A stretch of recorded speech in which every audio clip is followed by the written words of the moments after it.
But the city's teams both play tonight, both big games. Tigers on the road against Tulane. The Grizzlies at home against the Houston Rockets. We'll talk a ton about that this afternoon. Greg Gaston, he'll join us later, talk about the Tigers. We'll talk with Keith Smith in about an hour about the Grizzlies and the NBA. So a lot to get into this afternoon. But Brett, how are you today? Doing great, Bryant. Really good to be with you today. And you're right, tonight with both on at the same time. Yeah. And you asked me if I'm going to the Grizzlies, and I'm torn because I want to be able to avidly keep up with both. And when you're there, it's a little harder. And it starts a little bit later than the Tiger game.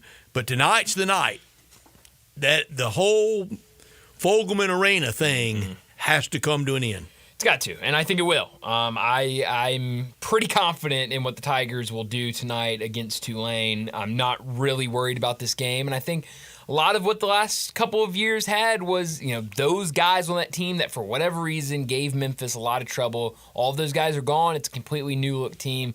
I think Tigers are going to roll tonight. Biggest game of the year for the Grizzlies? Biggest game of the year for the Grizzlies. I would agree with that. Can get replaced quickly, but going into tonight, I think it is. Yeah, I mean, this is... And last shot at Houston. Yeah, I mean, fourth game out of four, and I think hopefully you see a Grizzlies team that looks desperate out there. I mean, they have to have that kind of back against the wall, we have to have this game mentality, because you do not want to go 0-4 against Houston. We know that Ja Morant now questionable for tonight's game. I know on the other side, a couple guys questionable as well for Houston for tonight's game. So a lot of people will be keeping up as we get closer to the game to see who plays and who doesn't. I hope that shoulder doesn't become a thing. Hope it doesn't either. And I mean, you hate to see it because this was one of those things I think we're all kind of used to seeing. It was the one re-injured in December, right? And but the way it came out, of usually we see who planted him that night. Because it was a legal play. Yeah, it was San Antonio. I don't remember exactly who though. Yeah, I don't either. Because he missed that second game against San Antonio. Yeah. But I don't remember who it was. But it was one of those. I think it was against San Antonio. I think it was that 2-game back-to-back that they played down there. But I think we're used to seeing Ja Morant on the initial status report as questionable. He'll go through his shoot around and warm-ups, and we'll see where he's at. This one was different because the initial status report, no Ja Morant, and then earlier this morning, Ja Morant was added with that shoulder injury. So hopefully he's able to go tonight. I think, I think he'll play tonight. I have no reason to say one way or the other, but I hope he plays. 8:30 tip on TNT. Now, that doesn't interfere with local, does it? That's a good question. I don't know. When are they knocked out? When it's ESPN or when it's TNT? No, it's TNT, but I know like the MLK game was on TNT, but it was also on local. So I don't know all the rules about it. I guess we'll find out. I'll look it up if they're on I almost said Bally's, if they're on FanDuel Sports Network tonight. Should be fun. Yeah, no, I think both these games will be really fun to watch, and like you said, I wish that they had been able to stack up where you got Memphis Tulane as a 6:00 start, and then Grizzlies Rockets at 8:30. But I guess you'll just have to keep your eye on two games at the same time, and we'll see for this Grizzlies team. It's been weird against Houston. It was the first game at the beginning of the season where Houston really kind of ran Memphis out of the gym, and then the last two games both kind of the same, where it came down to the last couple of seconds. We know the first game was when Taylor Jenkins called the timeout while Desmond Bane knocked down a three. The second game, kind of similar, where the Grizzlies led most of the night, and then Houston stormed back in the second half,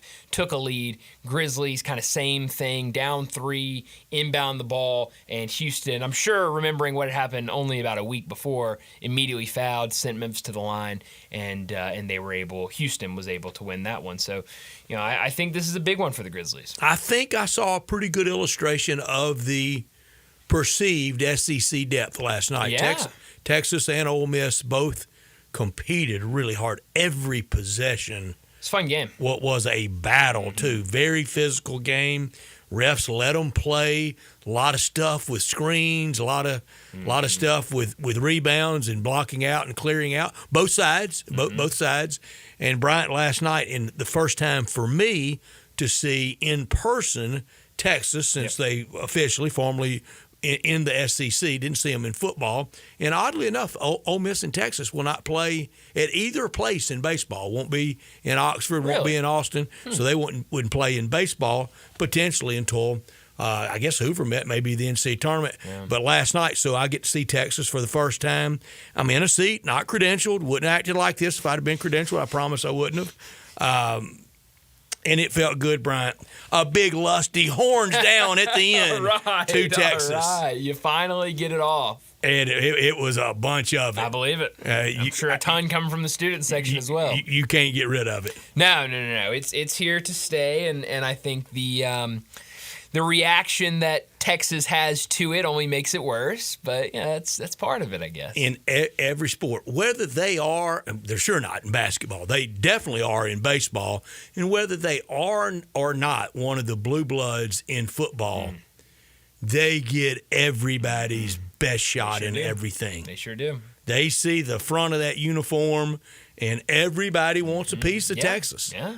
Big bad Texas. It is, and just taking because they're big and they have more money than everybody, and they sure make a point like A&M to tell us how much money they all have. Something about those Texas schools. And it is fun to beat them. Yeah, it is, and Ole Miss able to do that last night. A really good game. I mean, they're not in the top 50 69. all time in college basketball. No. I mean, they're nowhere near blue blood in college basketball, but not. Definitely in baseball. Absolutely. About everybody but me says they are in football. Or the horns back. Yeah. I mean, that's the question we ask every year. I think if you have that much back talk, you're not blue blood. That's a good point. And then when you have that bearing of a trophy case, you're not blue blood. That's true. I guess when you have to ask the question, are you back, then you're not a blue blood. It's a fair observation, I think. But no, I mean, you got to see some good basketball last night. Trey Johnson for Texas, he looks like a guy that is going to be in the inside-outside game with Kaluma and Trey Johnson, and he had the last-second shot that wasn't a great look. It was 2 possessions before that in front of their bench, kind of on the other wing, that I don't know how it didn't go in. Man, he had a great look. And Matthew Morrell did a good job last night, very limited. He's injured, only had 3 points offensively, but it was his job to chase him around all night and did a pretty good job considering. Yeah, I mean, it's a tough matchup for anybody, and especially if you're not at 100%, but you're right. I have not looked at any NBA mock drafts. Trey Johnson's got to be. Oh, yeah, he's up there. Let's pull up an NBA mock draft. Because I actually have. First time I have. I have some bad news for you, Brett. I have really bad news, actually. So, your favorite team, the San Antonio Spurs, they have their own draft pick this year, and depending on how things go, it could be a pretty high draft pick. They also got Atlanta's first-round draft pick unprotected, and now with some injuries to Atlanta, a lot of people thinking Atlanta might go in the wrong direction. They've lost 6 in a row. There's a good chance. There's a really good chance the Spurs could have 2 top 10 picks this year. Here it comes. Here it comes. No doubt. And with the deal they're probably going to make for Fox to put with Wemby. Yep. Maybe not next year, even certainly not 25, and maybe not in 26. But by the end of these 20s, and that'll happen fast. They're coming. We're going to be dealing with them. I sure don't want anything to happen to him. I'm trying to be funny here, but Greg Popovich has been through it health-wise, I want him fine. Yeah.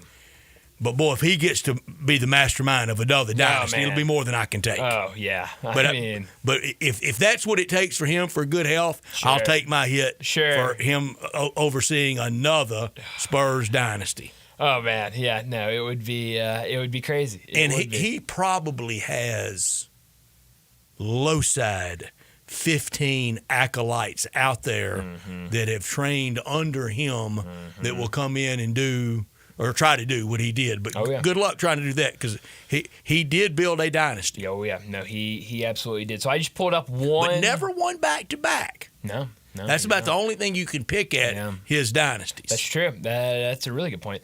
So I just pulled up a random mock draft tankathon. They have Trey Johnson going 6th in the draft. That high. Yep. I believe it. Yep. And that G.G. Jackson, I missed on Nick Smith, that look Yeah. Marcus Moody a few years ago. Yeah. Maybe I missed on that. Oh, yeah. But, no, I mean, that's pretty high. Is that the right Moody, or do I always get it confused with the Tiger Moody? Moses. Moses Moody. Yeah, that's right. I did. That's right. Yes, you. Marcus Moody once had 41 one night at Norman. It's true. He sure did. But You know what night that was? no, what night was I that? swear it was. That was the night that Charles Woodson won the Heisman over Peyton. Really? I'm in New York and trying to kind of keep up with the Tiger game. Nothing like now. Yeah. Actually had to, Sure. kind of dig a little bit Yeah. to find out what's going on. And that was the night he went off in Norman. Wow. That same night. I have to say this, and this might be the most young thing I've ever said in my life. No, nothing's going to top. That when I asked you the day, I said, well, what was 9/11 like for you? Yeah, I was one. I was. It's a fact. We're not laughing about 9/11. No, We're but- chuckling about Bryant Yes, being one. Yes. I was 1 year and 18 days when President Kennedy was killed. Really? Yeah. Wow. Okay. So I guess something about being one. Yeah. I could not imagine trying to keep up with games without these things. Bryant, we did. It's crazy. It sounds like such a crazy, unbelievably wild Bryant, let me tell you idea. about walking to school uphill both ways in the heat of the Right. summer in 10 inches of snow. Yeah, that's Because right. we used to do that. But both the heat and the snow on the same day. No, right. we did. I think we did it well. Maybe we didn't. As well as you could, I guess. I don't know. Maybe we didn't. Here's one that was so popular, and next Wednesday used to be the high holy day of it. Yeah. Recruiting. Oh, yeah. Oh, jeez. Back when there was none of that, Oh, man. I kind of knew of all those players around. Yeah. I knew that guy down in Johnson County, Yeah. Georgia, named Herschel. That's good. I knew of Ray Rooster Jones down on the Mississippi Gulf Coast. Sure. At Pasco. I knew of Marcus Dupree. I don't really know how I did, but we did. That's the question. And I wasn't alone. Right. I think we did a good job. Maybe we didn't. I don't know. I've told you the old AP ticker used to That's sit right, yeah. on the other side of this wall. Insane. Yeah. It's insane to even think about. By the whiteboard that they would write up the name, Bob, line 1. Yeah, oh yeah, that's even better. Yeah, just writing down names. And the black and white TV used to sit right there where course. those bobbleheads Of are. course, yeah. Well, good old black Yeah. and white television. Yeah. Love it. Times they are changing. Would have to go in there to turn it. Of course. No remotes. Absolutely not. Different times, man. Different times. Maybe we didn't do such a good job. Maybe not. Maybe I I'm don't know. overrating our. I don't know. that I'm sure era. for the time it was great. I know back then the consumption daily of daily newspapers Oh yeah. Oh certainly. was epic. Yeah. Yeah. Way more than it is today. I mean, fresh copy every day of Democrat Gazette, and then the Democrat Gazette, the Commercial Appeal. Yeah. Couldn't wait to get to, as soon as I got within however far out they would deliver Right. the Post Dispatch to buy it on the way to St. Louis and read it in the car That's the great. last 90 miles Yeah. or whatever. That's hilarious. Oh man, times are changing. Yeah, it really is. Much better now. Much better. Now is better. Miles better. Miles better. I have the mock draft up, and I just wanted because Ace Bailey's on here very high. Last night I watched Rutgers in Northwestern, and Yeah. he was fantastic. He had the night. And while the game's going on, he's up to late in the second half, he's up to 37 points, maybe 35.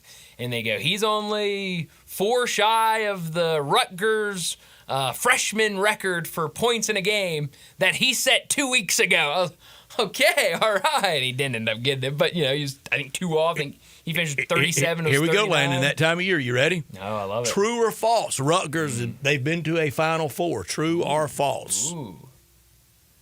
I'm going to say false. Right? True. Very true. Yeah. Not only true, but in 76, they went to the Final Four undefeated. Really? They and Indiana that completed Yeah. undefeated, Oh, wow. and the last to do it Wow. both got to Philadelphia undefeated. That's incredible. I don't know if I knew that. Ace Bailey going to the Final Four? No, Ace Bailey's going to have a hard time going to the NCAA tournament. So a little different from those older Rutgers teams. But he's a great player. He's really good. He's going to go super high in the draft. I mean, there's a real possibility, which this is crazy.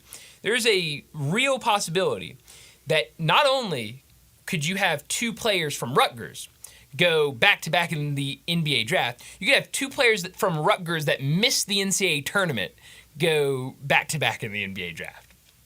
Is that good? I don't know. I really don't. It's crazy. I can tell you that. Did those fans get to enjoy much? I don't know. See, Dylan Harper's out right now with an injury. He's only missed a couple games, but, but even with him, they haven't been an NCAA tournament team, and a lot of it's been, they've been fantastic, but it's just those two guys, and they haven't gotten a lot of help. Tiger bankroll later today. Yeah. True or false? Tulane's been to a Final Four in basketball, men's basketball. True or false, Landon? False last time. I'm going to stick with false again. I'm going to go true. Landon's correct. I knew it was false. They never have. Oh, man. I wouldn't think. I'd have to check this. I would doubt even a Sweet 16 ever for Tulane. Yeah, I'd probably doubt it. Let's see. It would. Basketball. If it is, it's one of those where they won one and got in. Yeah. Or there was just 16 teams in. Yeah, round of 32 is the furthest they've gotten. Last time they did that, 1995. So that was they came through Memphis that year, I think. Really? Wow. Yeah. That was their last NCAA tournament appearance as well. So yeah, that was at the Pyramid. Wow. How about that? Well, hopefully the Tigers don't have to worry about anything tonight against Tulane. We'll talk about that game a ton later in the show. But let me go ahead and set up today's show before we get to top and not top story of the day. 3:30, Mark Wise from ESPN. He will join us to talk some college basketball. He was on the call last night, Auburn and LSU. Auburn looks like the best team in the country and has all season long, so we'll get his thoughts on Auburn. We'll get his thoughts on Memphis. We'll get his thoughts on college basketball as a whole. He'll join us in our next segment. 3:45, we'll talk about the Grizzlies and their game tonight against Houston, the fourth and final meeting against the Rockets, and the Grizzlies looking to scratch one win out against the Rockets. 4 o'clock, Keith Smith from Spot Track and the Front Office Show. He'll join us to talk the NBA. We'll talk about tonight's game with Keith, but also trade deadline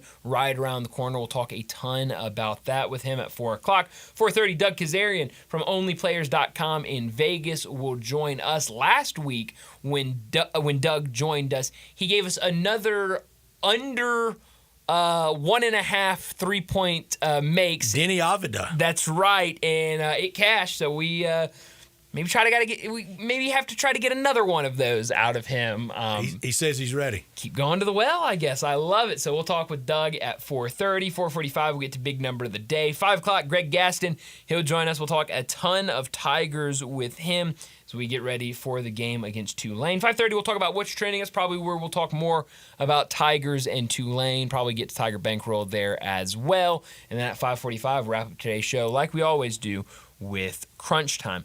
Let me remind you, we're in our Family Leisure Studios where family and fun come together. It's the floor model sale going on right now at Family Leisure. All 2024 inventory, it's got to go. Help them make room for 2025. All floor models up to 50% off. Cold plunge tubs starting at $49.99. Hot tubs up to $3,000 off with free steps and chemicals.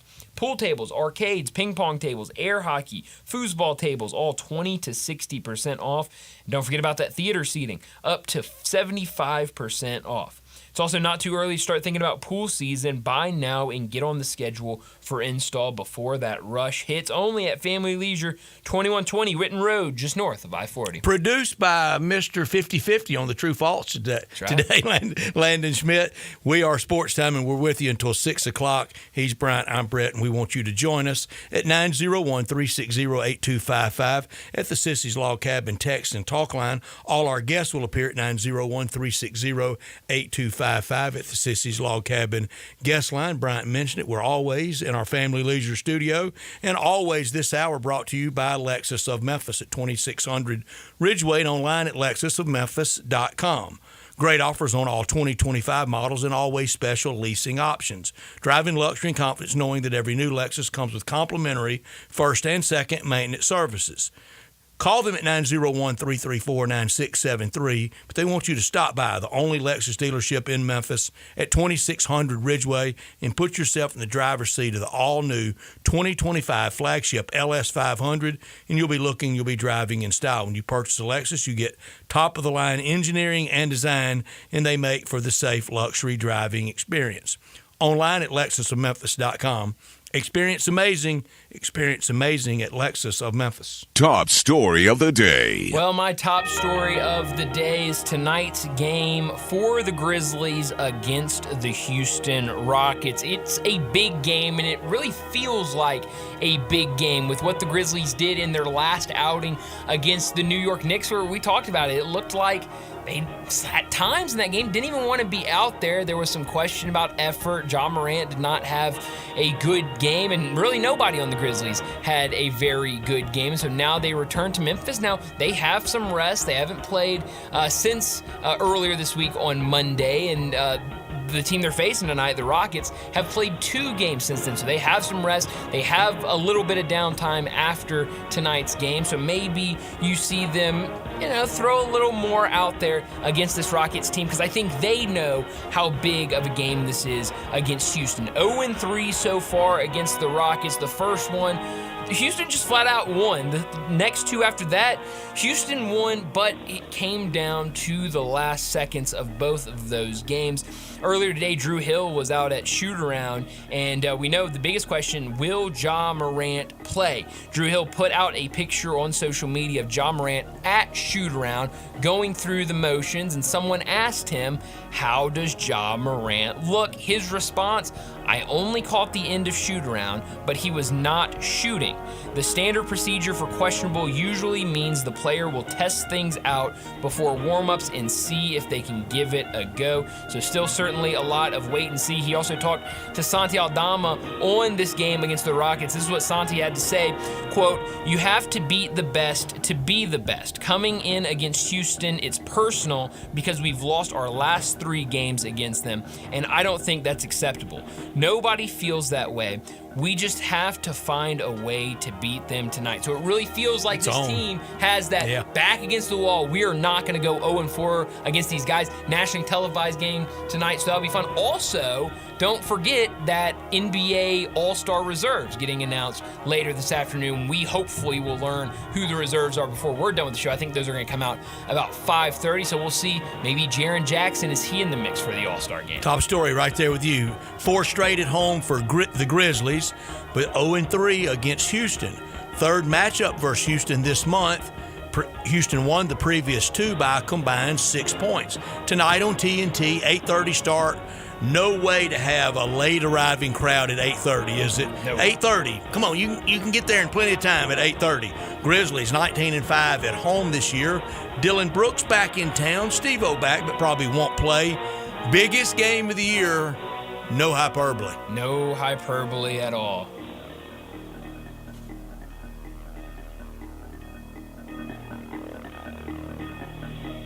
Not top story of the day. Nailed it.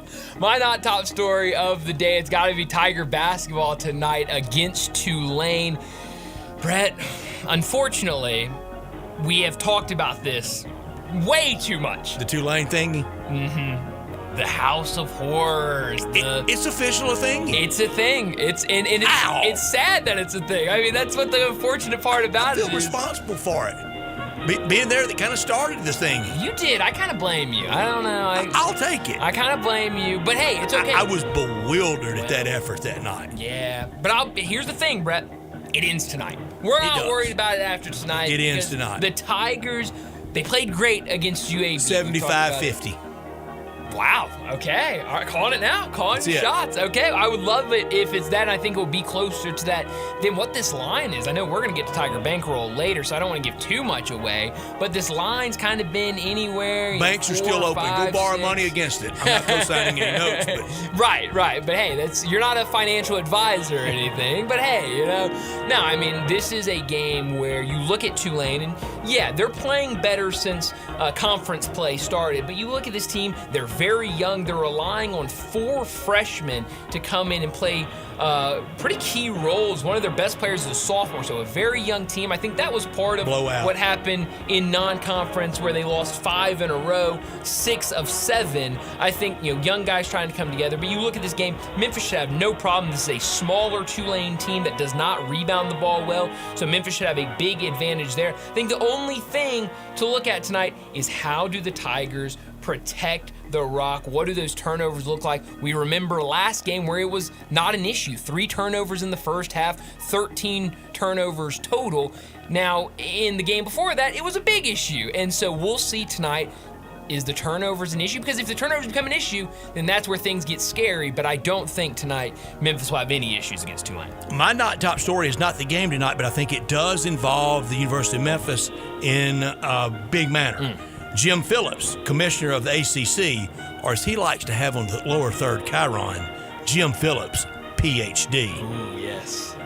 Big contract secured with ESPN for the ACC through 2036. It should satisfy Clemson and FSU enough and keep this and I think and the rest of the league with some conference unity for a good while through most of the life of that contract.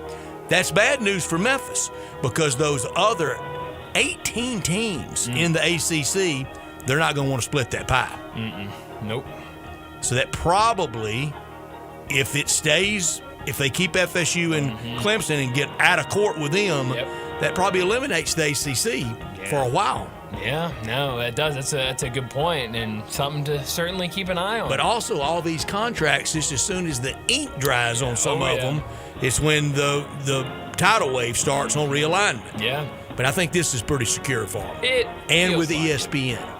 The ESPN is kind of the big part of this and keeping the ACC network around. But that'll do it for top and not top story of the day. Let's go ahead and get to a break. And when we come back, we're talking some college hoops with Mark Wise. We are real sports talk.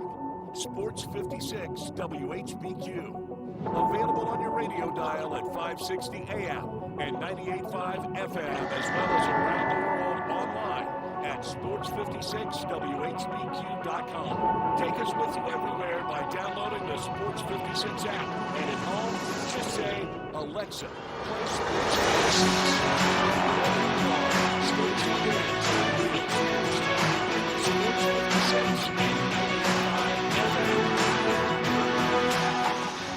Fall is football at the Owner's Box Sports Bar and Grill in Lakeland, Town Square. Monday through Friday is happy hour for 3 cents. $1 off all draft meals, $5 off meal drinks, $4.50 for house wine, mozzarella sticks, queso, $4 a day.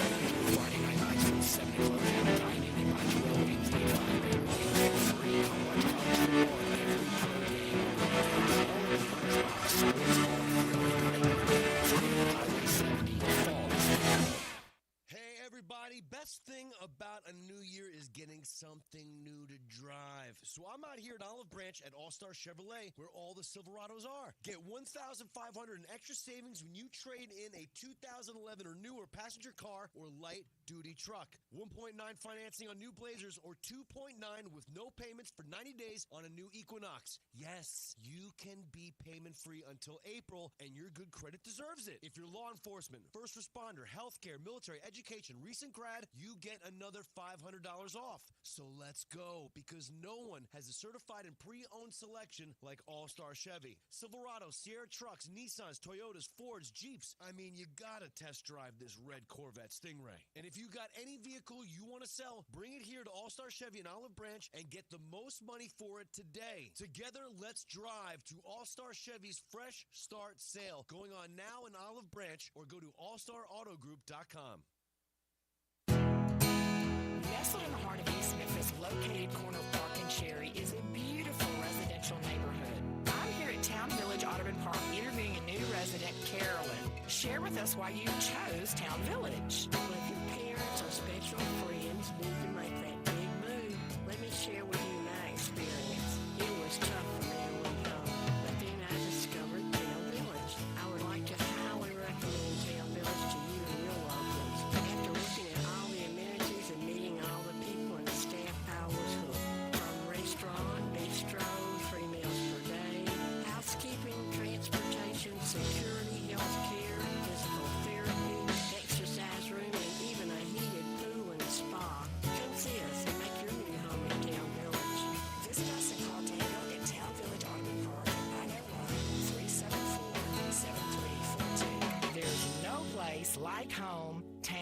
Village.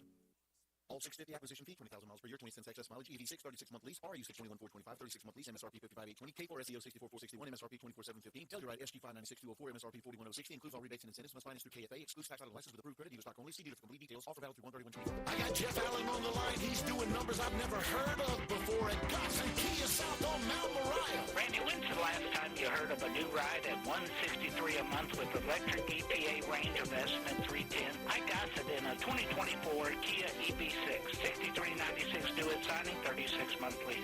Or a 2025 K4 GT Line, $206 a month, $34.99 due at signing, 24-month lease. 2025 Telluride S front-wheel drive, $398 per month, $39.99 due at signing, 24-month lease. And every Gossett Kia comes with Kia's 10-year, 100,000-mile powertrain limited warranty. So whether you live in Horn Lake, South Haven, Olive Branch, or Memphis, you'll be happy at Gossett Kia on Mount Moriah.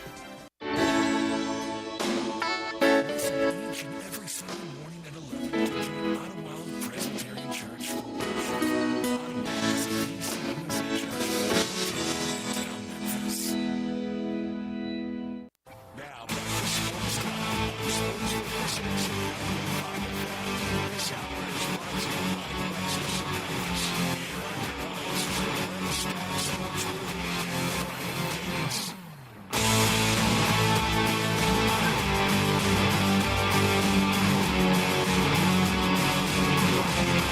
Welcome back into Sports Time. Bryant and Brett with you in our Family Leisure Studios, and joining us now to talk some college basketball, Mark Wise joins us now from ESPN. Mark, thanks so much for joining us. I know you were at the Auburn-LSU game last night, so let's start there. SEC's been so much fun to watch this year, and when you look at this Auburn team, it feels like really from the start of the season to now, they have been one of, if not the best teams in college basketball. They had to do it a couple of games without Janai Broome. He's back in the fold. How good is this Auburn team, and how far do you think they can go?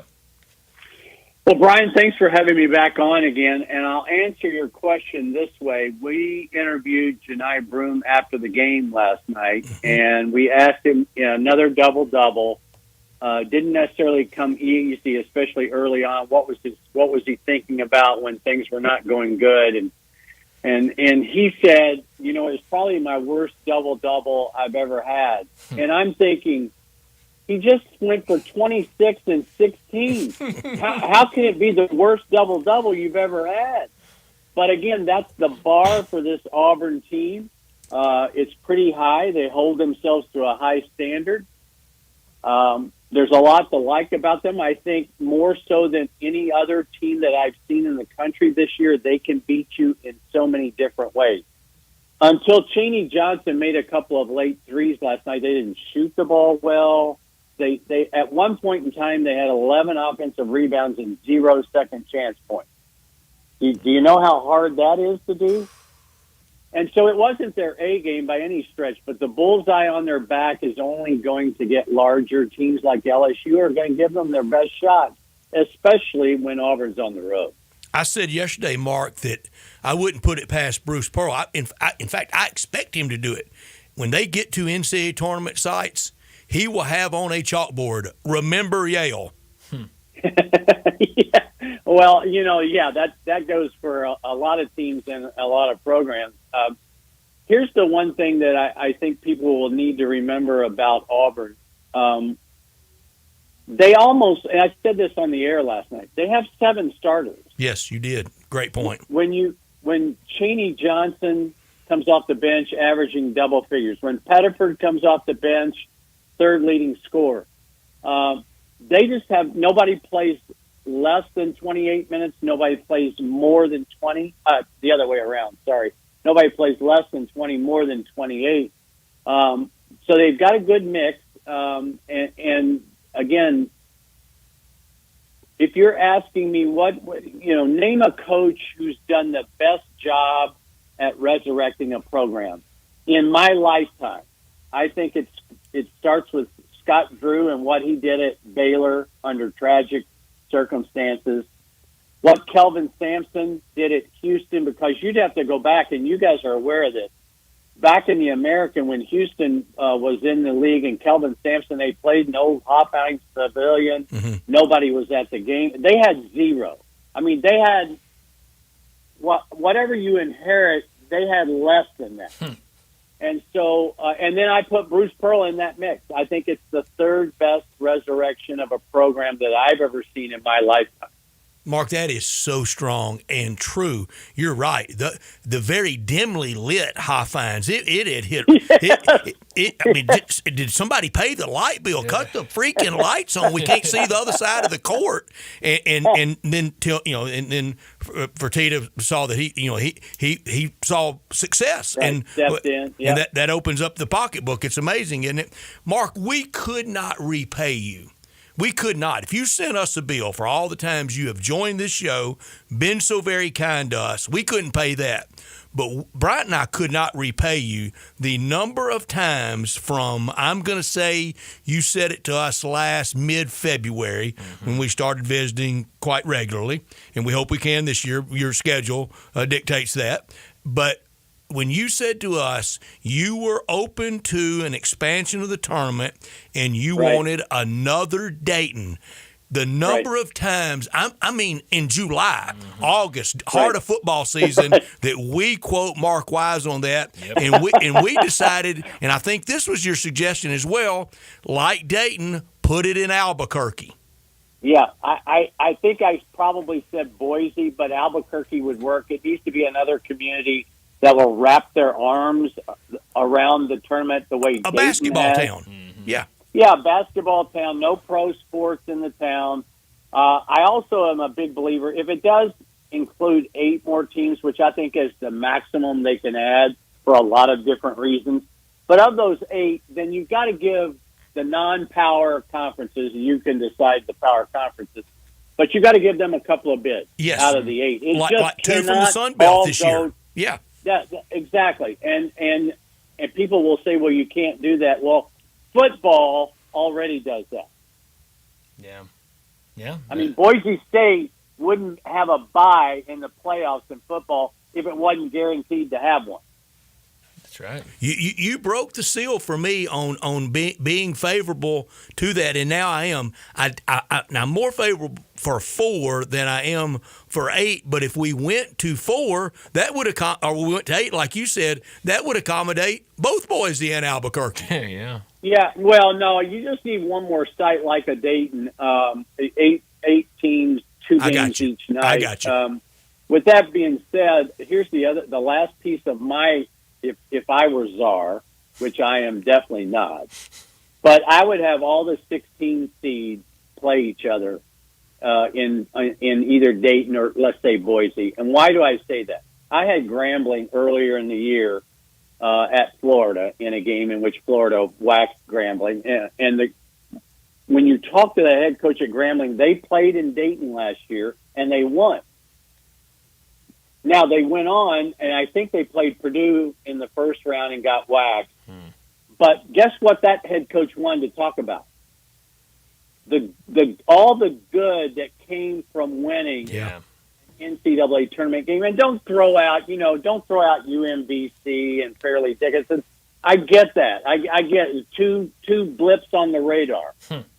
But I think every 16 seed should have an equal chance to win a game. Yeah, I like that idea. Mark, through the years, Brian has accused me for every player coming through AAA here in Memphis in the Cardinal organization, kind of my go-to, whether it was Skip Schumacher or Eduardo Perez and a couple others. My go-to is you're going to be a big league manager someday. So 2 days in a row I'm going to do this. Yesterday I did it with Tim Floyd, who I saw last night at the Ole Miss game, and today I'm going to do it with you. Back-to-back days, my go-to thing is you should be commissioner of college basketball. Well, I think Tim Floyd is a lot more qualified than I am. Here's the one thing I know about a conversation with Tim Floyd. There are laughs involved. Yes. And cursing. Yeah. Thankfully, he held that back with us yesterday. Okay, good. Yes. Mark, I'm curious. Obviously, here in Memphis, a lot of eyes on Penny Hardaway's program, and this year, before the season started, there was a lot of questions. There was the change with a lot of assistants. There was the letter. A lot going on before the season started. But now you look at this team; they're kind of rolling right now. Really good non-conference. Now doing what they need to do in American Athletic Conference play. What do you see when you look at Penny Hardaway's team? Well, here's what I would say about the noise in the system. What's Memphis's record? 16-4. Yeah. What's their net ranking? What's their strength of schedule? AP rank. I mean, Mm-hmm. how many quad one wins do they have? 5, I think. Yeah. There are a lot of teams around the country that would love to have 5 quad one wins. The problem for Memphis and the problem for the American is there are no more opportunities for Memphis. Right. None. 0. So their resume can only take a hit. So that's a lot of pressure, I think. But, at the end of the day, the name of the game is to get in the NCAA tournament, period. Mm-hmm. Period. Just stop right there. How far can they go? Well, I don't know. Depends on the draw. Yeah. Depends on if they're healthy or not. Yeah, We've got another month just to get there. Yeah, NC State didn't think that a year ago right now they were going to the Final Four. Correct. Your Honor, the defense ref. That's it. you have to get in, and I do believe, and I still subscribe to the coin of the realm at tournament time, guard play, and the Tigers have that. They get in peck of trouble for a lot of teams. Well, I think 2 things. You have to be able to – guard play is certainly in the mix, but you have to be able to score. I mean, at the end of the day, more big games are lost because you couldn't score versus you couldn't defend. And that's where I think, Auburn, Alabama, Kentucky, Florida, I do think you have to have a defensive presence. Don't get me wrong. But UConn won back-to-back titles with a really good defense, but a better offense. Mm-hmm. Let me give you guys this. You can keep up with this. We all know that if you make a run in the NCAA tournament to the Final Four, you better be in Ken Palm's top 40 offensive and defensive efficiency. Mm-hmm.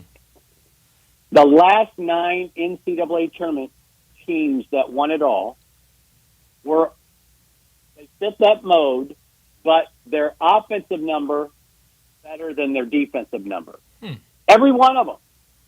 You have to go back to UConn in 2014 to find an NCAA championship team whose offense wasn't as good as its defense.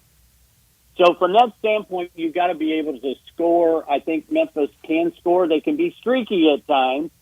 The way they play, makes you streaky at times because they tend to give up stuff on the defensive end.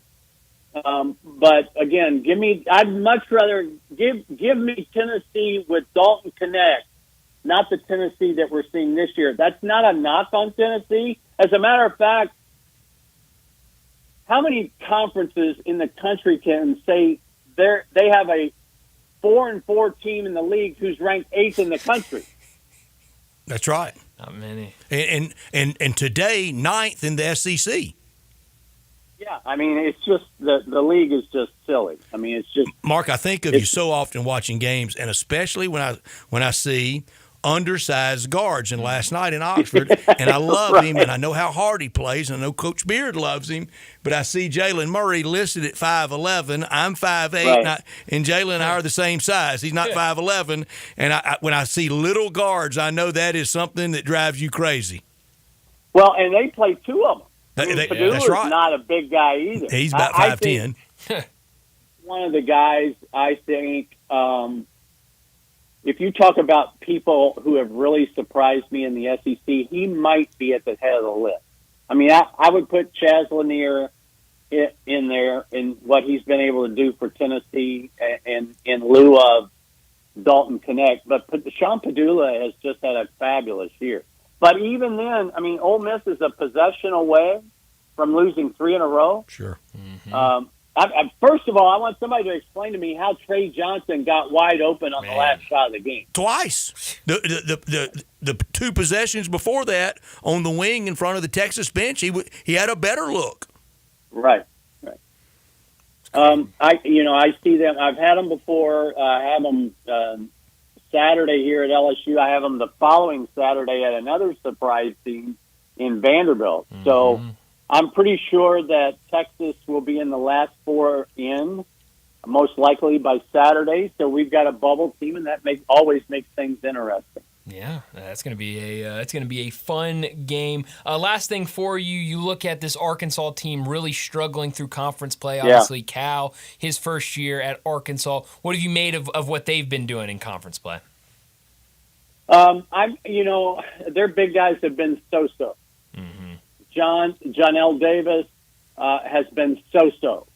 And if you have so-so production, you have so-so results. Yeah. Now, Boogie Flam being out even furthers that problem, if you will.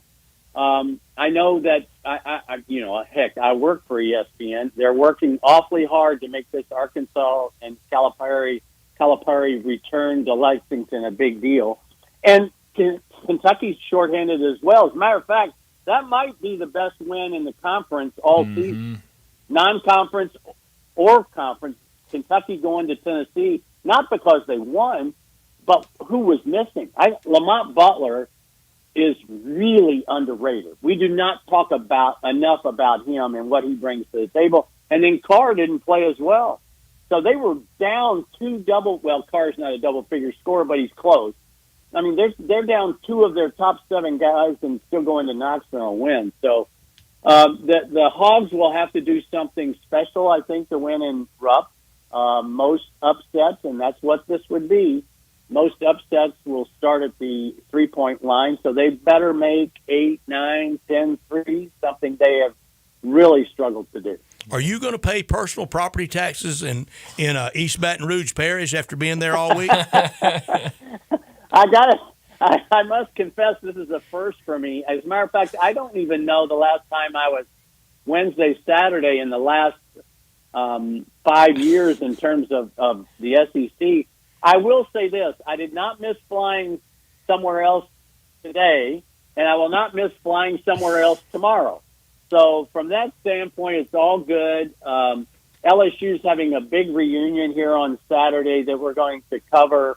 Their 2000 SEC championship team. A lot of players' families are coming back. So you can look for that on the broadcast on Saturday. Yeah, that'll be fun to watch. Mark, as always, thanks so much for joining us, and let's do this again soon.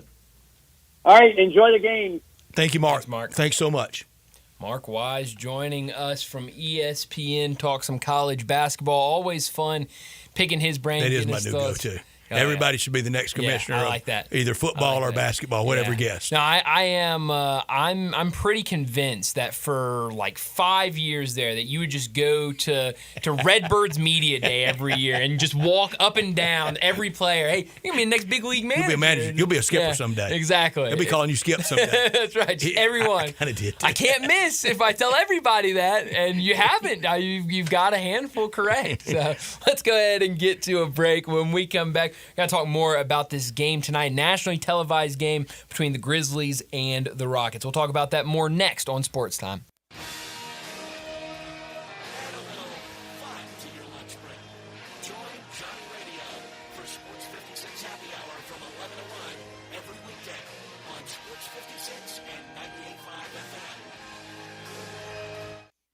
Step up your wings game at East Coast Wings and Grill with 60 wing flavors and 7 heat indexes. Do you have what it takes to turn the heat on your wings up to insanity? East Coast Wings and Grill is family friendly with a large variety menu to satisfy the whole bunch. Sign up today to their loyalty program and taste the rewards. For every dollar you spend, you collect a point. Earn 100 points and receive a $5 reward. Next to Lowe's on Highway 64 in Marlin, come try America's best wings at East Coast Wings and Grill.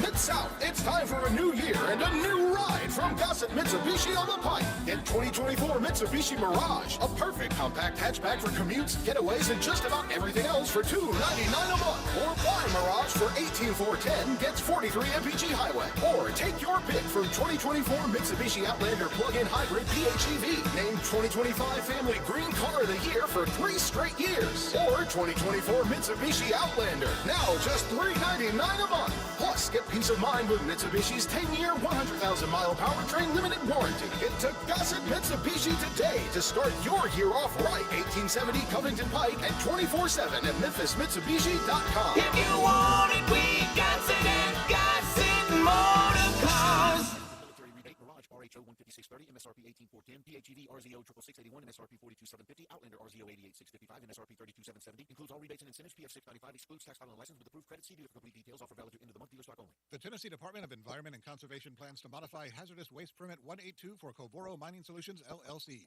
TDEC invites the public to submit comments on this proposal during a 45-day comment period ending on March 17, 2025. For further information, see the public notice in today's edition of the Millington Star or call the Division of Solid Waste Management in Nashville at 615-532-0780. The draft permit and fact sheet may also be viewed at the Millington Public Library or the TDEC Environmental Field Office on Wolf Lake Drive. Once again, please call 615-532-0780 to learn more. Now, back to Sports Time. Sports 56. This hour is brought to you by Lexus Service. Here are your hosts, Sports Worthy Brian Gates.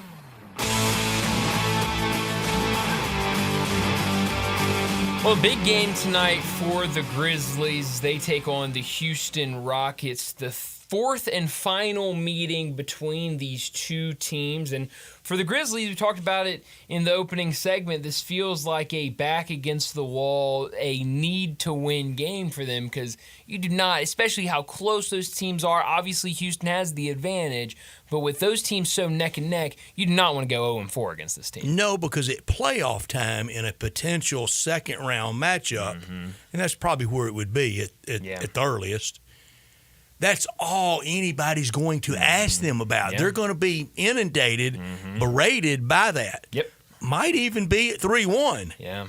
But it's time to stand up and bow up to them. And I thought interesting the quotes you had earlier from Santi Aldama. Yeah. He's been one of the ones that has kind of been the great disappearing act when playing against the brawnier teams. Yeah, and that's kind of been the one thing about it is every game that they play Houston, it's coming out after post game saying, well, they were just more physical than us. They just, they out hustled us. They, and at some point, I mean, you gotta push back on that. And this is the last opportunity for the pushback. This is the turnover thing. If the Tigers have the Chilean thing, the turnover things for the Grizzlies, and that number last. Yeah, dead last. That's what DeMichael had put on Twitter earlier this week. Is dead last in the NBA of for turnovers per game.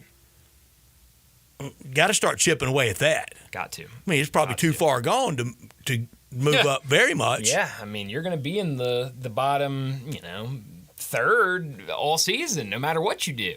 You can live with it when you're winning, but you circle that when you lose. Yeah, you do. You absolutely do. Probably should be circling it when you win. Yeah, probably. And then that limits it when you lose. Exactly. But that's how winning it works. A lot of that gets blinded. But no, I mean I want to see them go out there and really play a more physical brand. I want to see them get this win. What's the All-Star announce times tonight? 5:30. Oh, so we'll get it. So hopefully we'll get it in its entirety, and hopefully see if I think Jaron's probably the only one. I think being named All-Star still has cachet. It does. Now the game, no. But just like in the NFL, being a Pro Bowler still matters. That designation, yes, and it sure does on that resume that you cobble together over a long career to someday maybe get to the hallowed grounds of Halls of Fame.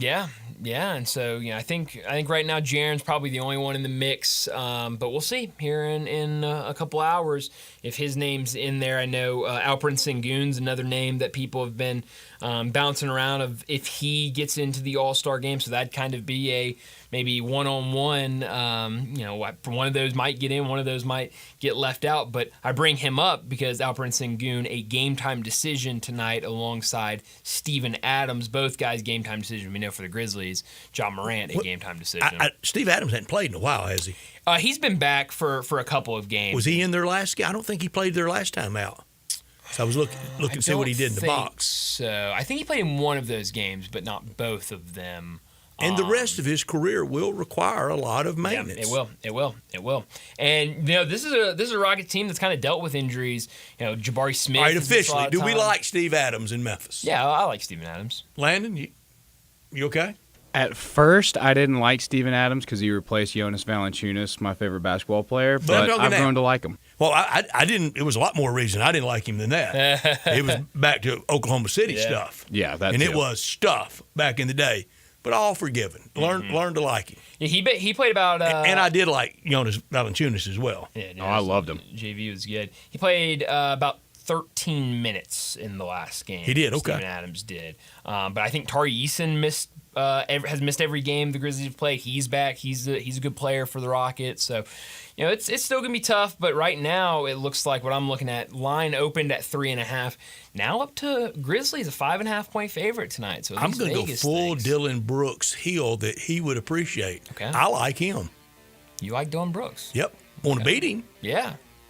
I don't have a problem with Dylan Brooks. I mean, it's not like liking Mike Conley and wanting to beat him. Yeah. But yeah, there's a big difference between the love for Mike Conley. I got no truck with Dylan Brooks. Here's a quick question for you, and we'll ask Keith Smith this. DeMichael Cole did a story today in the Commercial Appeal floating the idea, trade deadline, go get Chris Paul. There's another guy that you love. Are you serious? I'm dead serious, Brett. How'd I miss that today? Yeah. Well, his name wasn't in the headline or anything. It was a picture of him in the headline. So I clicked. I go, "What's Chris Paul doing there?" Are you really testing me now? We'll ask Keith Smith about that because the Spurs making some headlines around trade deadline. Well, I know we won't win it because he's never winning. Well, get your shots in now, I guess. Let's get to a break. When we come back, we're talking NBA with Keith Smith.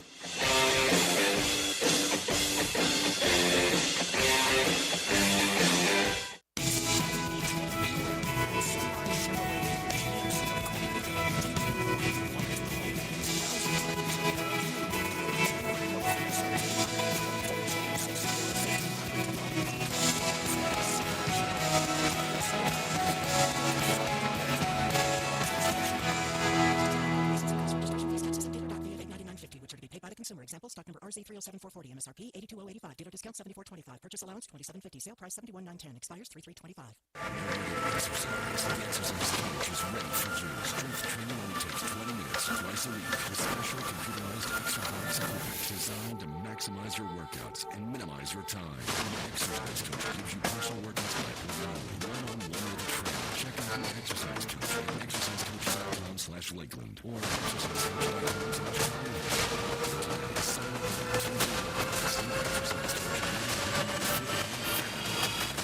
injury or knowledge.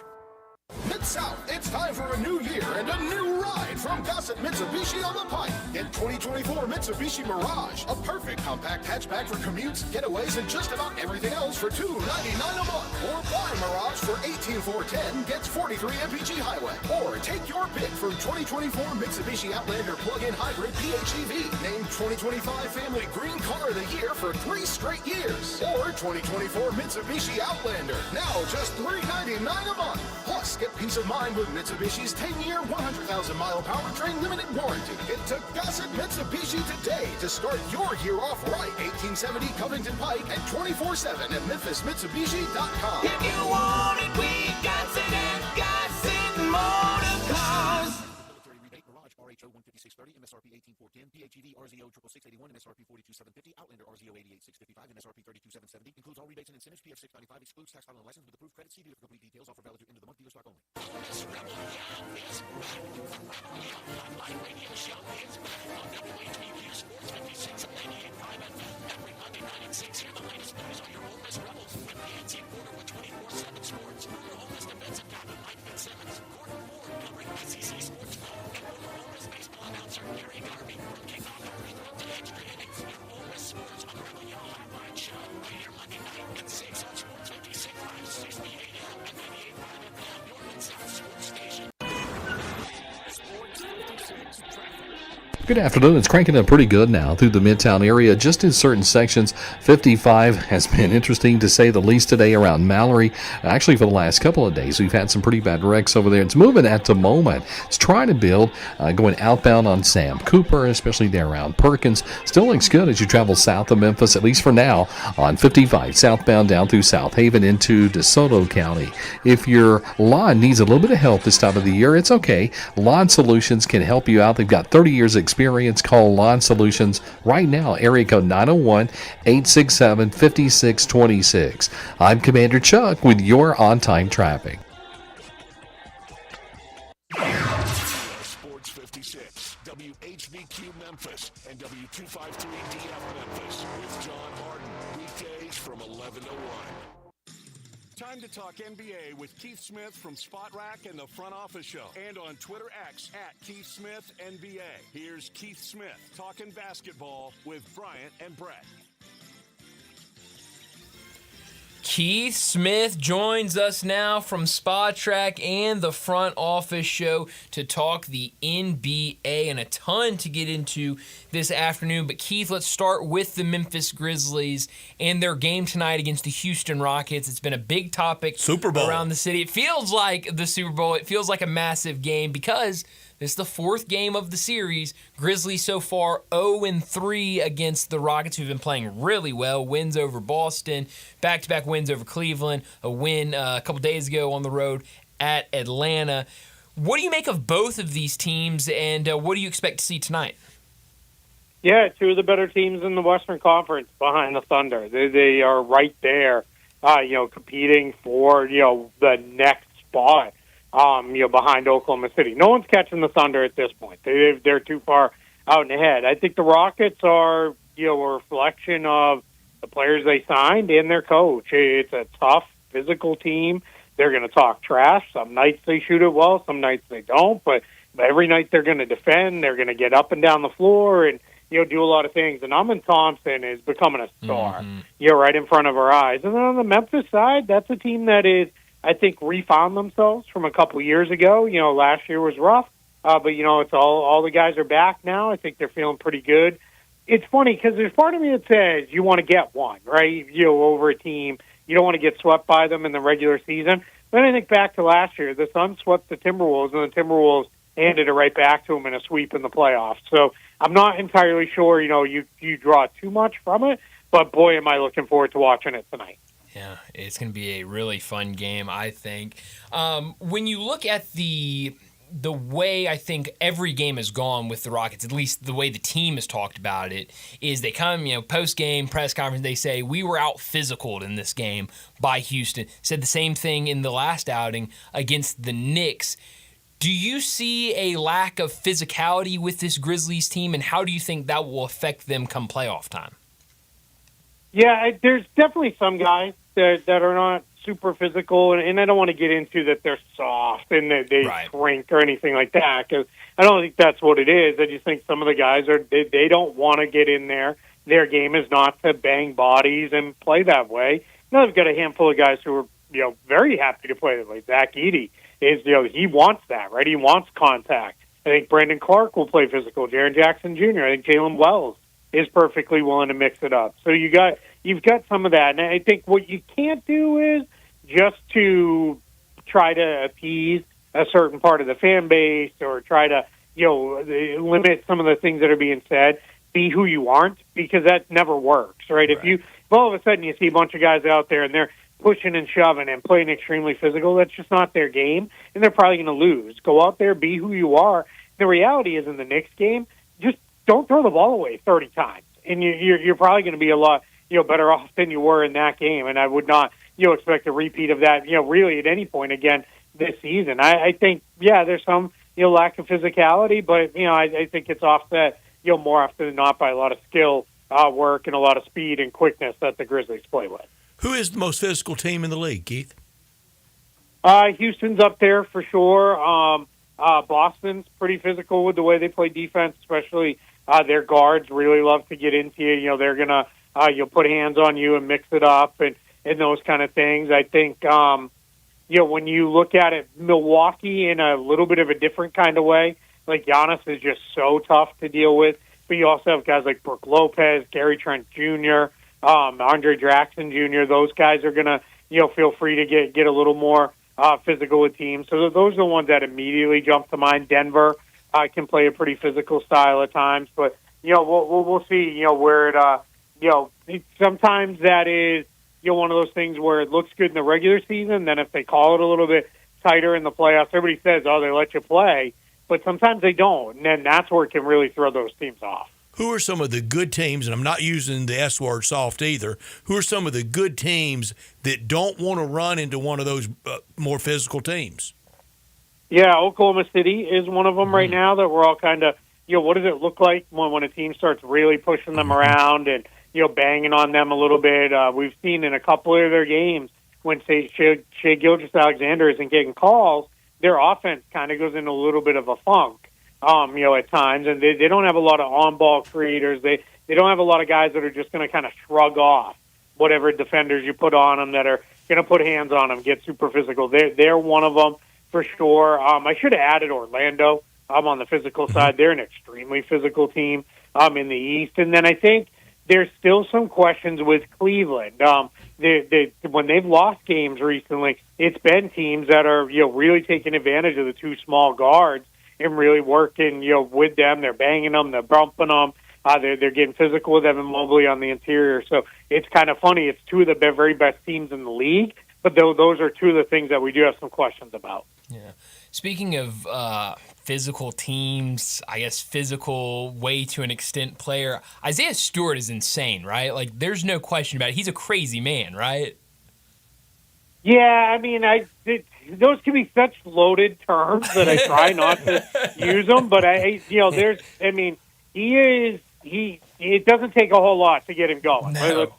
Let's put it that way. And then some of the things he starts saying when he's out there, gets, a little bit out of control. Yelling at Miles Turner because he plays with Lego. Like, well, what are we doing? Like that's he's crazy. That just seems crazy to me. I like playing with Legos too. So that part didn't. Make a lot of sense. But, yeah, I mean, Isaiah Stewart, it's one of those ones where it's right up to the borderline, right? You want a guy like that, you can send a message. You want one. You want one. Yeah, you get too many, then, I thought, the old saying in the NBA is every locker room has room for one a-hole. You get too many, then all of a sudden it all gets a little sideways on you. Right. Then you got team rear end, and you have to keep the crazy guy away from the sane ones because the sane never bring him around. He always makes them crazy. That's right. Yeah, absolutely. Yeah. Nobody gets those guys calmed down. And it's you can have one. You kind of want the one guy who's gonna knock somebody down and step over him and walk away and give you that edge. But yeah, you get more than that, it starts to get a little sideways on you. And historically, that's never been the star player. That's been Ben Wallace. That's been an enforcer type. It's never the star player. Allen Iverson was close, but he wasn't big enough to be crazy. Yeah, Allen Iverson, it's funny. I was having this discussion with someone the other day where, as we get further from his career, it becomes even more remarkable this guy who, if he was 6 feet tall, then, I'm 6 feet tall, too, because I've been in the same room with Allen Iverson.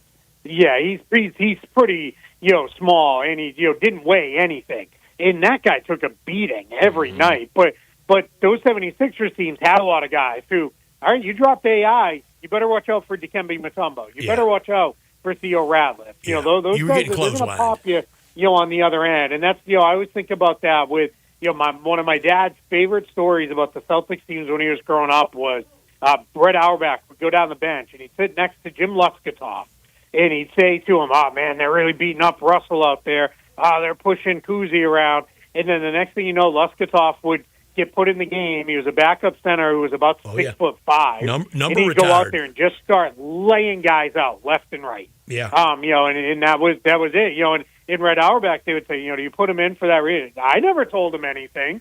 I never said that he should do those things. It was just, but the stories were, you go out there and make sure, hey, you know what your job is. You know why you're on the team. I bet your dad would have remembered for a year or two, Big John Thompson, the famous coach with the Celtics in that role. Yeah, and and then for my era, when I was really learning the game, it was Bill Laimbeer with the Pistons. That was, now Bill Laimbeer was a lot more skilled than he ever got credit for. And then he really leaned into playing that kind of goon role. Mm-hmm. But, I remember Larry Bird saying, if they'd let you fight one player, he didn't even let him finish the question. It was Bill Laimbeer.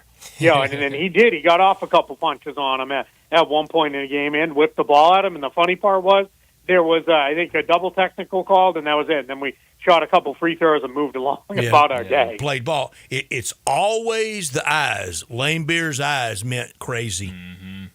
Yeah, he definitely was going to, send a message. And I think for him, too, him and Isaiah Thomas realized, when it got to the end where we're now this is what we do, and we're not winning games the way we were anymore. And famous story of Isaiah Thomas punched Bill Laimbeer in the back of the head, broke his hand. And for those two guys, it was about, all right, well, that's about it, for us in the career, because now it's, again, eventually, if you're not adding anything but that, it starts to be, all right, what are you adding, period. Mm-hmm. Yeah, absolutely. You're talking to Keith Smith. He joins us every week from Spot Track and the Front Office Show. Keith, we got to talk trade deadline. It's right around the corner. We'll talk Jimmy Butler, I'm sure, at some point. It's suspended again. I mean, it's just chaos down there. But the big news... Is this when I need medication? No, not yet. We're gonna get to the De'Aaron Fox part of it. I'm going to step out of the studio during this question. Yeah. Well, it'll be the next question. It won't be this one though. De'Aaron Fox. It sounds like the Kings are open to moving him. It sounds like he is open to it and wants to go to San Antonio with the Spurs. First off, I guess the Kings, this has been a disaster of a season, and what would that look like of Fox maybe getting to San Antonio with Wemby? Yeah, I think unlike Butler, where, there's all kinds of acrimony on both sides, I think this one is Fox and the Kings, basically both sides owning. There's an inevitable breakup coming here sooner rather than later. Let's just get out in front of it and get this done. And I think De'Aaron Fox, by saying, he has not openly said, I want to go to San Antonio, but it's been so widely reported, we know that's the case. But by saying, hey, I want to get to the Spurs, but I'm not going to insist upon that, he's going to give the Kings get the best deal you can get for you, and then I'll figure my own stuff out down the line. And I think what that is a guy saying, hey, we tried. We tried really hard to make this work. We couldn't get there, and it is what it is. Now it's time to go our separate ways. And that's probably how these things really should work at this point. But Sacramento has made it very clear, we're not bottoming out, if we trade De'Aaron Fox. We want back guys who can really help. They're playing pretty good ball under Doug Christie. They've really gotten themselves back into the postseason picture. We'll see what that looks like, based after a Fox trade. But so far they're saying, hey, we don't want to go. Now, they trade Fox, and the best thing is a bunch of kids and draft picks. Well, then you start to wonder, what happens to Malik Monk and DeMar DeRozan? And what about Domantas Sabonis? Yeah. Could he even be on the move? And that's where, if it goes that direction, well, now you're starting all over if you're the King. Yeah. Now, here's the part that Brett is not going to like, and that Brett is leaving the studio as we speak. There was a story done by DeMichael Cole this morning talking about the Grizzlies and what they could do at the trade deadline.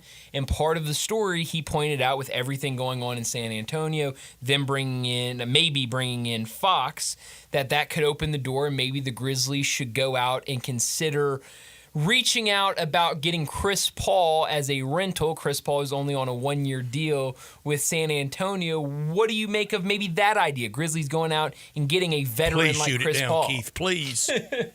Yeah, why I'm going to shoot it down is the Spurs team have no intention of moving Chris Paul. I'll take it any way I can get it. Yeah, even if they get De'Aaron Fox. But their idea seems to be, hey, we like Chris Paul here. Chris Paul, with Greg Popovich not there, has really kind of become, he's been a coach on the floor for a long time, but he's really become an influential voice there. And, hey, this is what we're going to do. He's really helping Mitch Johnson and the rest of the staff through this. And Victor Wembanyama loves him. He, has openly talked about how much it's meant to him to play with Chris Paul. So the sense that I'm getting is they're going to figure it out. Hey, we can play these guys together for a few minutes, and we'll figure all that stuff out. But there does not seem to be an intention. I also think if they do get to a point where it is, we got a De'Aaron Fox trade made, we are going to move Chris Paul, it's going to be, where do you want to go? Yeah. And let's do our best to get you there, because at this point, they're not going to just ship him off, for whatever. They're going to try to get him to a place where he wants to play and,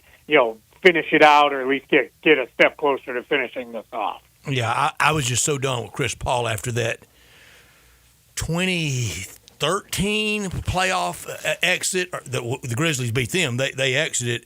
It was just so unsportsman. Most of that series, Keith, he was going around trying to uppercut low bridge guys below the equator during the whole series. Even Grant Hill was doing it. The whole Clipper team was doing it, and it was just almost unforgivable by me.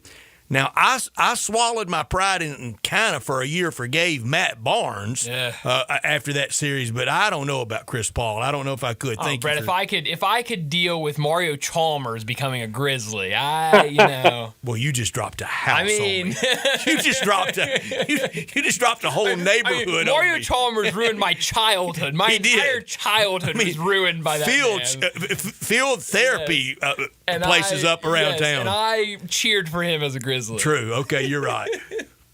Yeah, I fully get where you guys are coming from. There are just certain guys where it's like, it's funny because somebody always said, what would you feel about, if LeBron James joined the Celtics? And I'm like, oh, man, I don't know. And it was, and then you had, I'll never forget Larry Bird's retirement ceremony, which was done on an off night, and they packed the Boston Garden full. And Magic Johnson came out in his Lakers warm-up. But then they ripped it open. He had a Celtics T-shirt on underneath it. And I was just, as a 14, 15-year-old kid, I was like, no, that's not a thing. Get that off my TV right now. Yeah. That's funny. I didn't know they honored Bird in that style. That's something on an off night to have his night. Yeah, they basically said, this is too big to do on a game night. They picked an off night, and it was, and I remember I was watching at home, but my uncle, who had season tickets, was in the building, and it was absolutely packed full of Celtics fans to watch the 33 go up into the rafters. Old Garden or new building? The old one, yeah. It was the old one because he retired before. Yep. Keith, what do you make of this story coming out today about Terry Rozier and this federal investigation? Yeah, I hate it. I hate all of this. And I know people have ads with the gaming companies and it's driving revenue and all that, but it's become so intertwined into our game that these things are going to happen. We already saw it happen with Jonte Porter. Mm-hmm. And anybody who said, Jonte Porter, that was one guy, one player, it was never going to be one, right? It's feels like every few years we get a college, basketball scandal. And I always say, basketball because that's the one where you can impact it easiest. Sure. I guess. One guy can really outside of things. Unless I guess if you were the starting pitcher in a baseball game and just throw meatballs out there, but it is it'd be a lot harder in football unless it was really kind of blatantly obvious. And in basketball it could be I was just having an off shooting night or now with these things where you can bet on these guys' stats. I'm gonna come out 5 minutes in to playing and saying, my back locked up or I'm not feeling good or whatever it is. I hate it. I don't presume to believe this will be the last time we're going to see one of these. I hope it does come out hey, we can actually clear him. There is no wrongdoing here because that would be the best for everybody involved. But, I would expect if this second investigation comes back that, hey, yeah, he was involved in some of this, they're going to hand him the same thing they did with Jonte Porter, where it's going to be, here's a lifetime ban. Yeah. You're out. Because you just cannot mess around with these things. You have to hit these guys hard with this. Otherwise, we lose the full integrity of these games. And, Keith, I want to be very careful with this because I don't want the broad brush and be too accusatory with zero facts.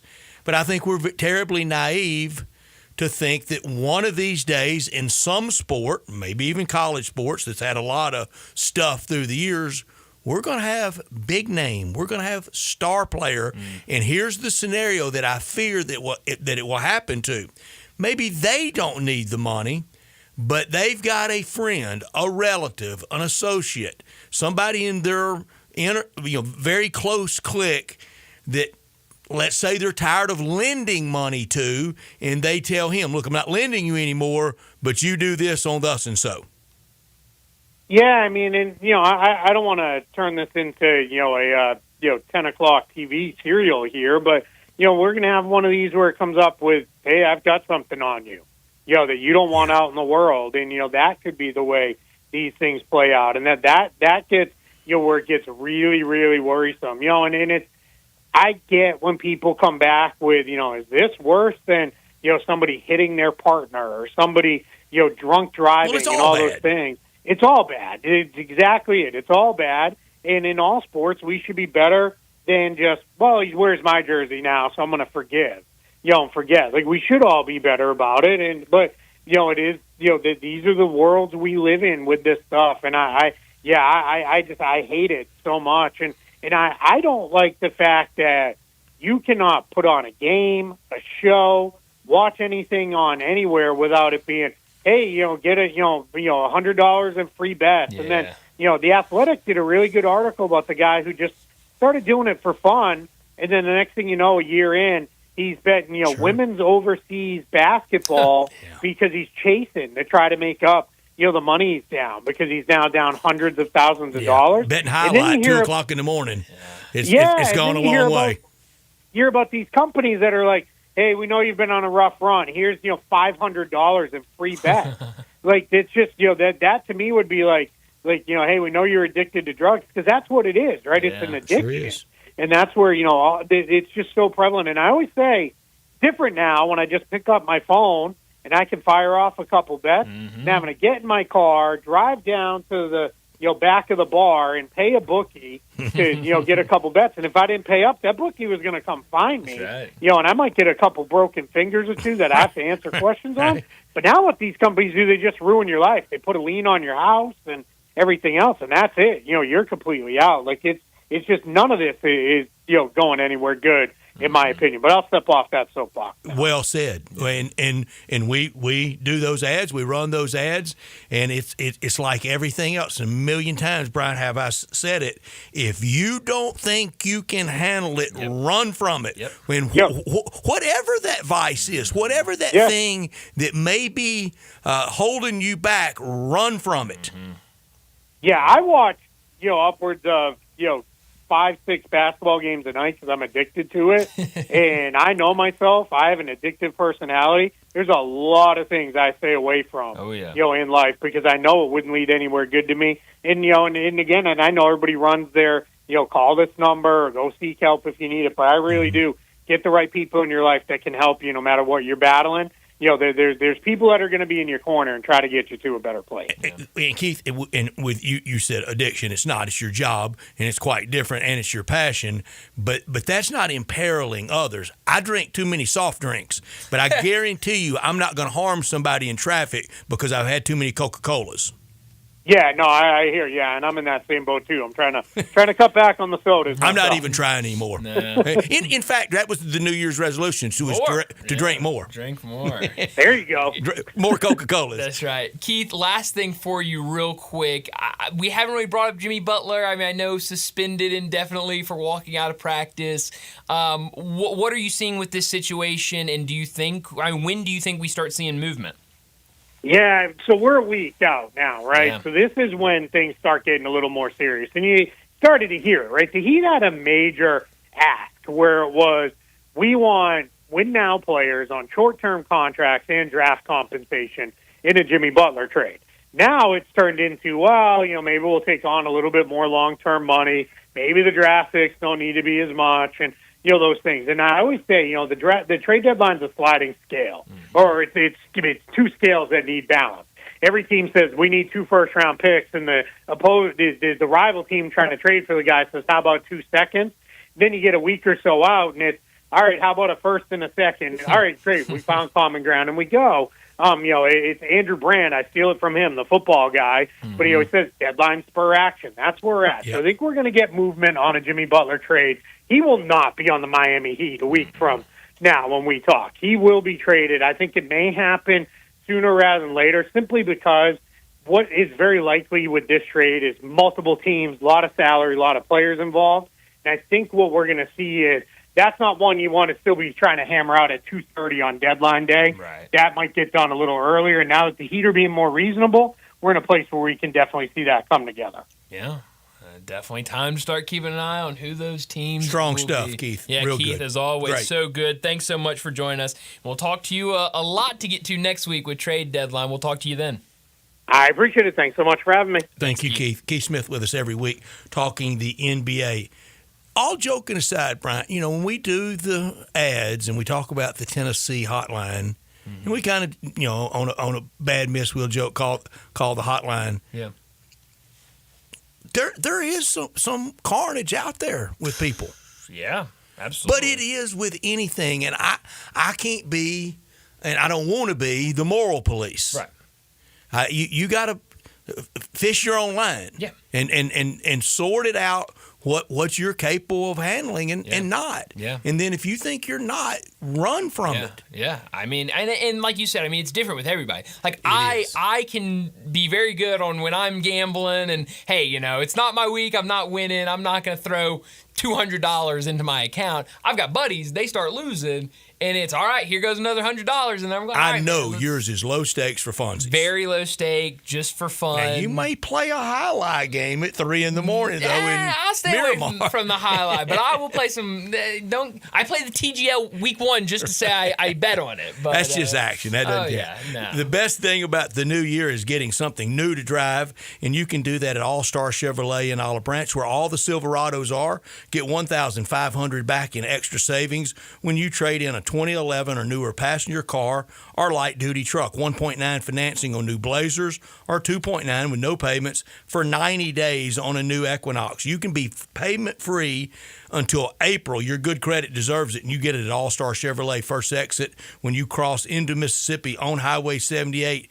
Take Kraft Goodman Road, and you're there. If you're law enforcement, first responder, how important are they? We saw that last night and today with the tragedy. Healthcare, military, educator, recent grad, extra $500 off instantly. Nobody with the certified and pre-owned like All-Star Chevrolet in Olive Branch, whether it's Sierra trucks, Nissan, Silverados, Fords, Toyotas, Jeeps, and you got to test drive that red Corvette Stingray. And if you got any vehicle you want to sell, bring it to All-Star in Olive Branch, whether you bought it there or not, and you'll get the most money back on your trade. Together, let's drive to All-Star Chevy's fresh start sale to start 2025 the right way, going on now in Olive Branch. For more information, go to allstarautogroup.com. Well, let's get to another break. When we come back, Doug Kazarian from OnlyPlayers.com in Vegas. He'll join us. We might take an early look at the Super Bowl, but got to ask him some picks for tonight's game between the Rockets and the Grizzlies, maybe even the Tigers tonight on the road in New Orleans. We'll do that next on Sports Time. Join the voice of the Tigers, Dave Woloshin, for Wolo and Friends. Weekday mornings from 10 to 11, here on Sports 56 and 98.5 FM. Top Gun is the largest indoor range in the Mid-South, but size isn't their only difference. Top Gun has the best instructors with over 300 years combined experience and classes all the way from first shot to master marksmanship. Plus, Top Gun is affordable. Total membership is just $48 a month. That's just $1.60 a day for a limited range time. Free gun rentals with purchase of ammo and members lounge access. Top Gun, 2770 Whitten Road and TopGunMemphis.com. Always ship with the best. Top Gun Memphis. At Jason's Deli, when you're dining in or picking up curbside, you can expect wholesome food and no surprises, just delicious sandwiches, crisp salads, and quick quality meals made with the freshest ingredients and no artificial trans fats, MSG, high fructose corn syrup, or artificial colors and dyes. Around here, a lot of thought goes into what we put into our food and what we take out of it, because you're not just taking a bite, you're getting a taste of who we are. New items are constantly being created to expand our menu for all tastes and special diets with vegan and gluten-free options available. Convenience and on-time delivery you can count on. It's just a click away at jasonsdeli.com, so whether you need to feed 5 people or 5,000, the team at Jason's Deli, they have the credentials and the commitment to keep you satisfied. Freshness is nearby at Jason's Deli with locations at Ridgeway in the Park Place Center, Poplar and Highland, Germantown Road in Cordova, and on Goodman Road in Olive Branch. Jason's Deli. It's wholesome food and no surprises. The Tennessee Department of Environment and Conservation plans to modify hazardous waste permit 182 for Covoro Mining Solutions, LLC. TDEC invites the public to submit comments on this proposal during a 45-day comment period ending on March 17, 2025. For further information, see the public notice in today's edition of the Millington Star or call the Division of Solid Waste Management in Nashville at 615-532-0780. The draft permit and fact sheet may also be viewed at the Millington Public Library or the TDEC Environmental Field Office on Wolf Lake Drive. Once again, please call 615-532-0780 to learn more. Since 1948, in the alley, the Rendezvous. I'm with John Burgess. John, what's going on in the Rendezvous? Brett, after 76 years, we've decided to expand our product line. Anyone who's tasted our ribs is familiar with our vinegar base. It's now available in a 32-ounce jar. It's so good to base or marinate all meats. I even put a little bit on turnip greens. Something we've been using at the restaurant or our house has been the Greek seasoning. My father was a cook, but my mother was a chef. And she was the one that put Greek seasoning on everything from a Mediterranean diet or steak. My mom used it on soup, salad, veggies, fish, any meat. It's a great seasoning and a flavor enhancer. My brother Nick figured out salt and pepper is more than just McCormick's and Morton's. He's come up with a perfect blend we use to coat our shoulders and our brisket, and he used to make it for his friends as Christmas gifts, and they loved it. All these products are available at Rendezvous or online for shipping as gifts and in many grocery stores. And if they're not in your favorite grocery store, ask your grocer to stock it. A beloved family affair is still going strong since 1948. Rendezvous. Sports 56 traffic. Good afternoon. Several EMS calls in the last few minutes trying to build out of the Midtown area. Pretty much normal, actually, whatever normal is here on 240 southbound at South Parkway as it builds 240 east from Mill Branch all the way out to 385 Billboards Parkway. Still moving over here right now, 240 east and westbound around Poplar. Hey, Weimer's Jewelry, serving the Memphis area now for what? Over 40 years. They are your Valentine's Day headquarters. Go by and see them. You'll save a lot of money by shopping local at Weimer's Jewelry on Highway 64. I'm Commander Chuck with your on-time traffic.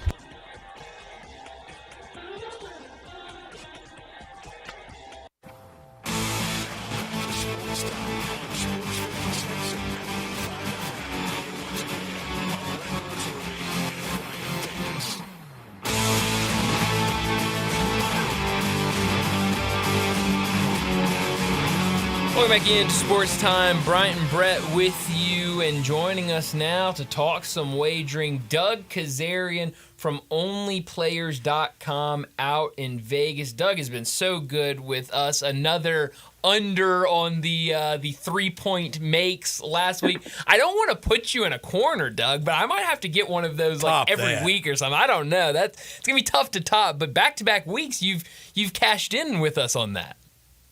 Look, it's not the most fun sweat in the world, but it kind of is just because it's trepidation living on the edge. It's great. It is. And, Doug, you've got a great special going on right now for our listeners, and our listeners need to take advantage of this. Tell everybody about it. Yeah, so, we run a news site. We run a information site. And, everyone has their own sort of MO, right? Ours is there are not enough hours in the day, right? There just aren't, and there's so much stuff that we have in our daily lives. So what we try to do is we're trying to be the Cliff Notes of betting. So even aside from like picks and everything like that, we do videos where it's minute and a half telling you everything you need to know about a game and a play or something like that. So at least you get information served on a silver platter as quickly as possible. So that's what we're trying to. We're going to be bringing on some new people, things like that. And we're going to have some podcasts and all this stuff, but we want to do discounts for you fine people out there in Memphis because you guys have been so loyal all year, and it's been so fun to do this weekly radio hit on Thursday. So we're going to do 40% off. Just use the promo code Memphis. That's very simple. The city where you guys live, and you can get it off any sort of package. So that's what we like to do. Just extend an olive branch, so to speak, and if people want to check it out for a few days, things like that. So. As you guys know, I'm in the betting space my whole career and all that stuff and broadcasting. I'm not into the sales and things, but we have a sales team that does stuff like that. So I pitched it and they liked it. That is a great idea, Doug. And we were just talking in a segment before, so our listeners doesn't think we're saying one thing in one segment and another. We were talking about Terry Rozier in the NBA, and we think there's going to be more and more of these incidents. And we always warn, if you think you're having any trouble with anything out there, back away from it. I say Vegas has always been the first line of defense on anything crazy, whether it's back to Arizona State or a million years ago with Boston College. They're going to know the first hint of impropriety. I think that's a good thing for the industry. I totally agree. There's going to be bad actors anytime there's anything, right, in any space. Let's just look at Wall Street. Like, there's going to be insider trading. It doesn't mean you shut down Wall Street. It just means you have more oversight, which it sounds like the betting community is doing at the federal level and things along those lines. And you're going to get exposed. Now, there's various reports that happen every day where someone is doing something improperly, whether it's Justin Tucker's today's NFL reporter or allegedly, or somewhere else. Like, there's just going to be stuff, and you have oversight. And the Vegas back in the day, there was all sorts of things like this.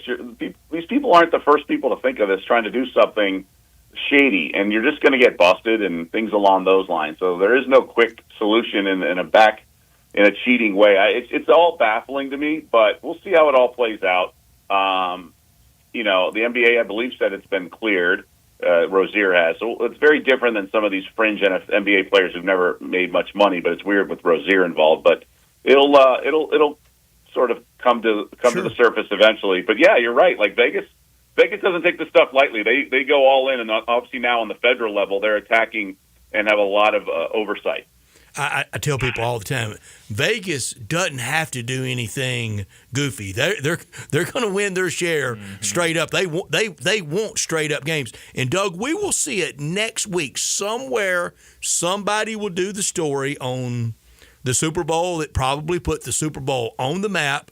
Super Bowl III, Joe Namath in Miami. At that time, outside of Las Vegas, Miami or New Orleans were probably the two edgiest towns out there with illegal wagering and stuff going on. And there was always reports about Super Bowl III and the Colts. And if that game was on the up and up, and our friend Bruce Marshall, we have him on Friday with us, a long time with the Goal Sheet, and he has written about it forever, that Super Bowl III had a lot of questions around it.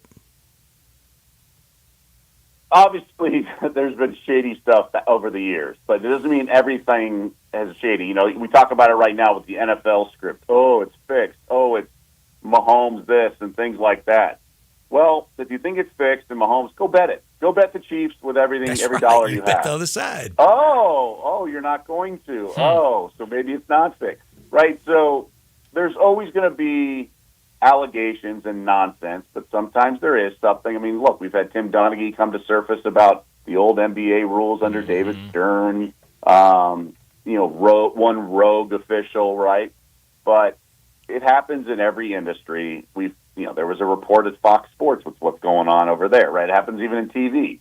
There's always going to be something alleged, but doesn't mean it's true, and doesn't mean that the whole industry is bad in that way. What is a Super Bowl prop you think is better to get in on early? Maybe not today or tomorrow, but before kind of the rush starts next Friday into Saturday into Sunday and the line really starts moving. Do you have anything early you think is probably more advantageous early than on game day? So this is used a general rule of thumb. Things that have large payouts, you want to bet early than late, because what happens is the masses come in and bet yes. Because how many people do you know that are recreational bettors that go to Vegas or go wherever to the sports book and say, yeah, I want to risk a bunch to win a little? No, it's all the yes, like overtime. Will there be a 2-point conversion, touchdown on fourth down? Will there be a scoregami? Will there all these things that have these huge payouts? A tie. No turnovers overtime. plus 650. Yeah. That's when you want to bet the no now, because that's going to be only one-way traffic, so to speak. So I put up, I tweeted about overtime is 12-1. It's not the worst bet in the world, but if you like it, I'd bet it now. I've seen it now 10-1. So it's only going to go lower and lower. So things like that. And if you like the unders or the no price, I'd just wait. I would just wait.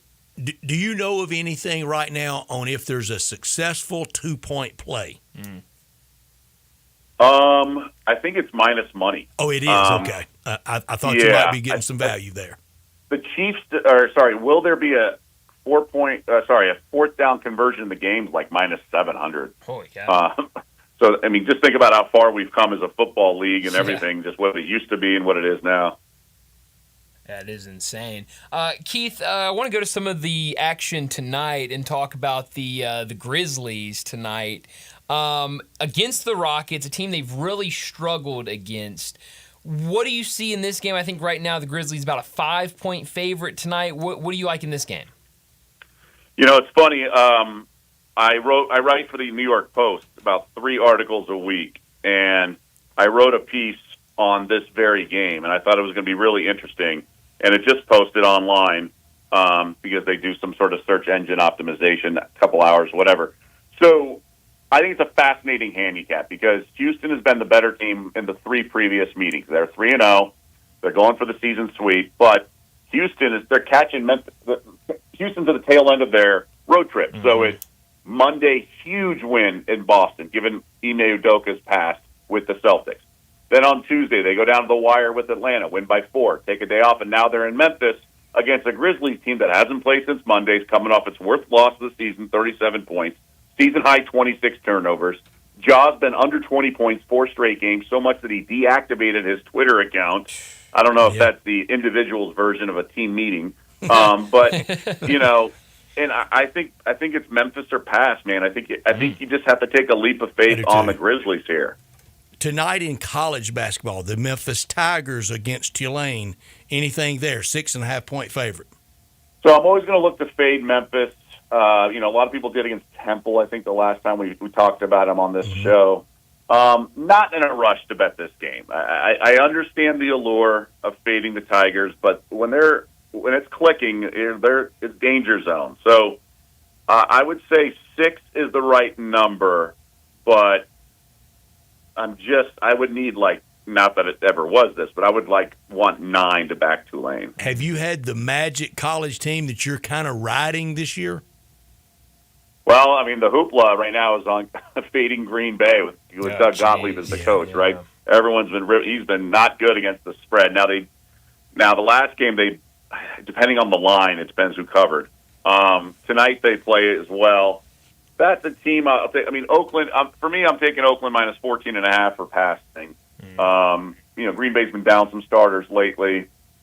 A lot of these coaches resent Gottlieb in a lot of ways because he still has a sports radio. So sometimes coaches want to run up the score. So that's part of the handicap. Yeah, that's a really good point.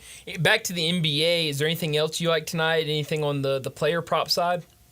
Yeah, I do. We have the same matchup we did a couple weeks ago with that 3-pointer. So Portland's facing Orlando again, this time in the Pacific Northwest. Last time it was in Orlando.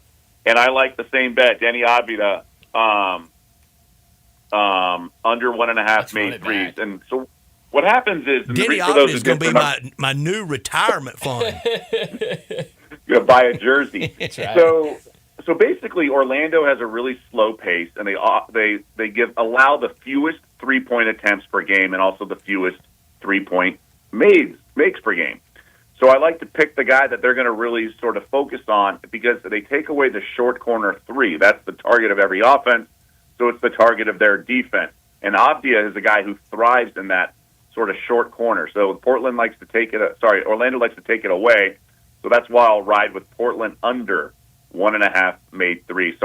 Denny Avila of Portland in that game. And our previous guest, Keith Smith from Spot Track, we were talking about the most physical teams in the NBA. He mentioned Orlando as one of those. Yeah. No, that's what they are. And look, it makes perfect sense. Their coach, Jamal Mosley, really shorthanded most of the year, although they've got Banchero back and Franz Wagner as well recently. But for the most part, he was making lemonade at 11 in so many ways. And physicality is the key thing, and that's actually what Taylor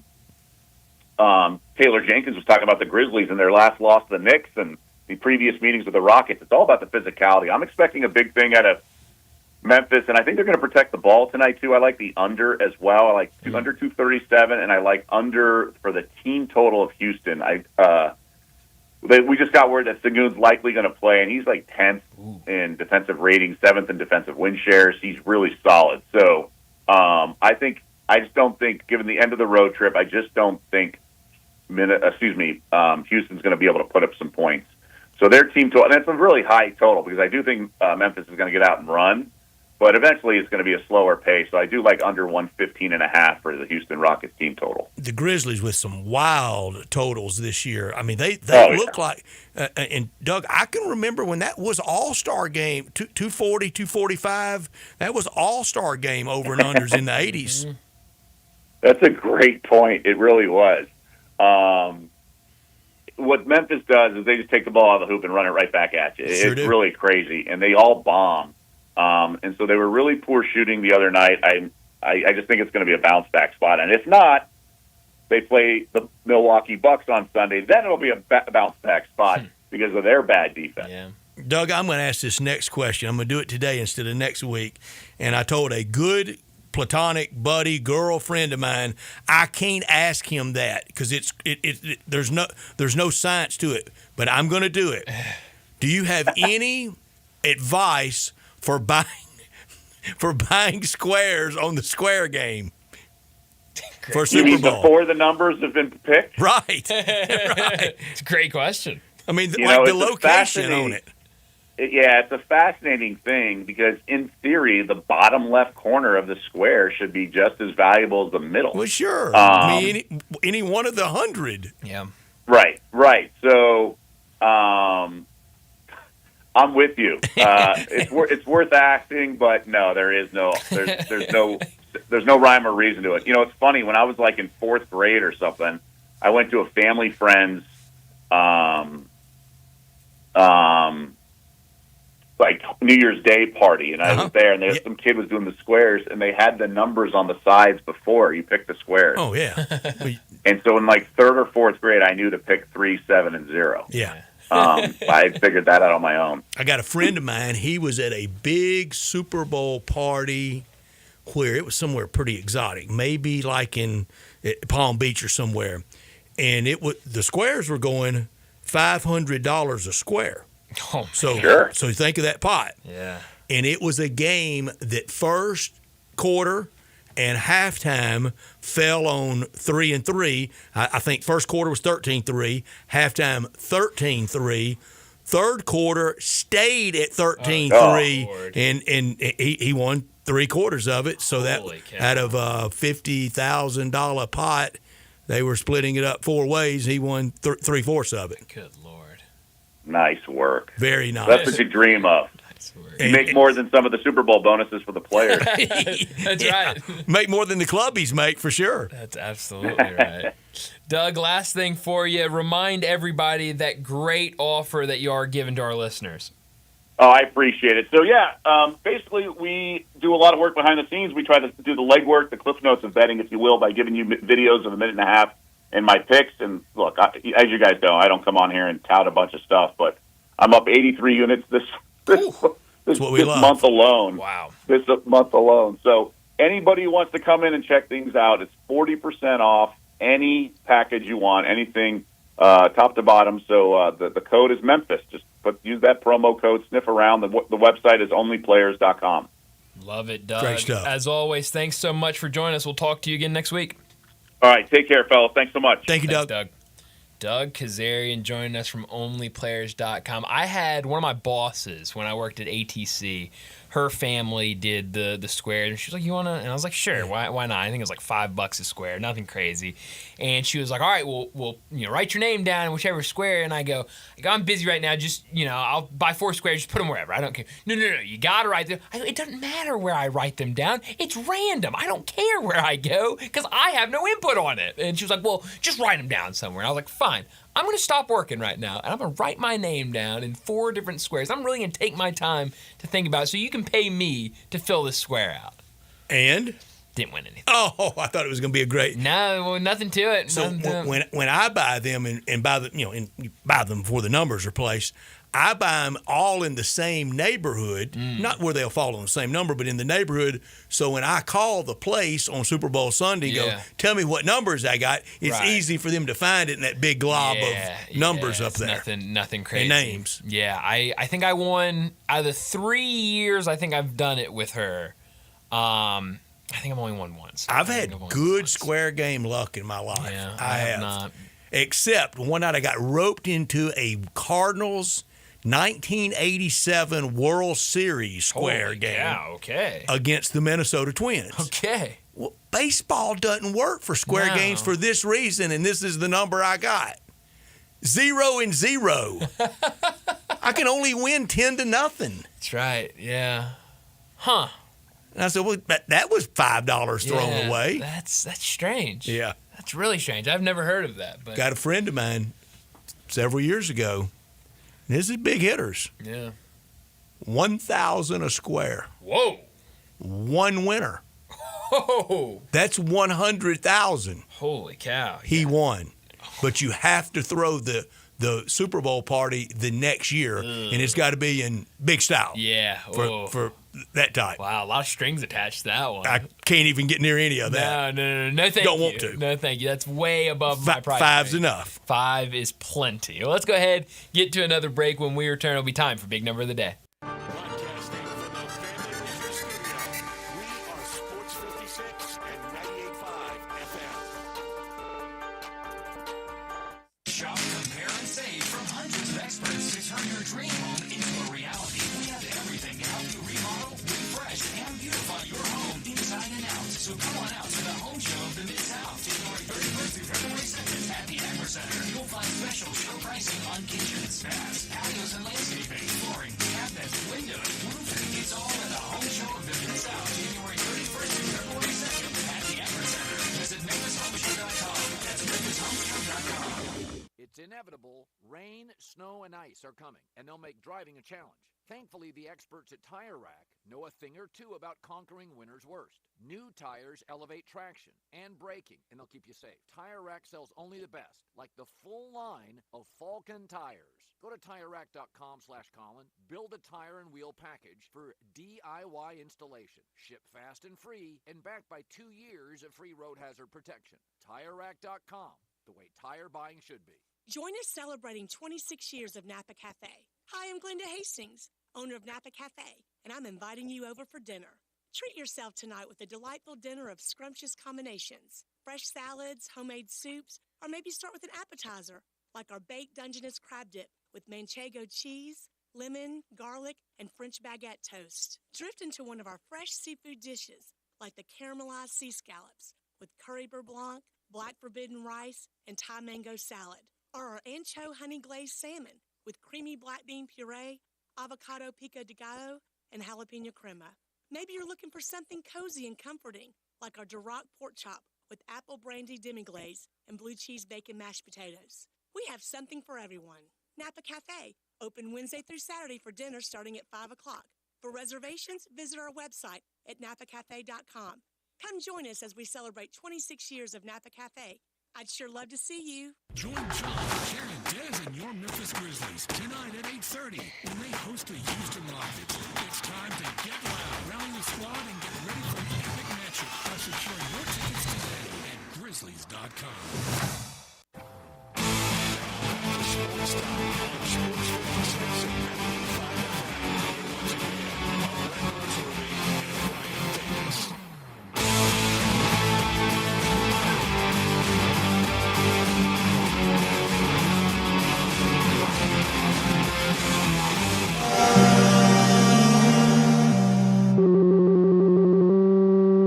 Big Daddy. Hello, Big Brand. It's a guy, he wants to be big, then he gets big, he doesn't want to be big anymore, then he gets small, but the suit's too big. Big Daddy. The big boy. You're a big guy. I think she's trying to pull a fast one on Big Daddy. The big number of the day. Well, my big number today is 123.4. 28.3.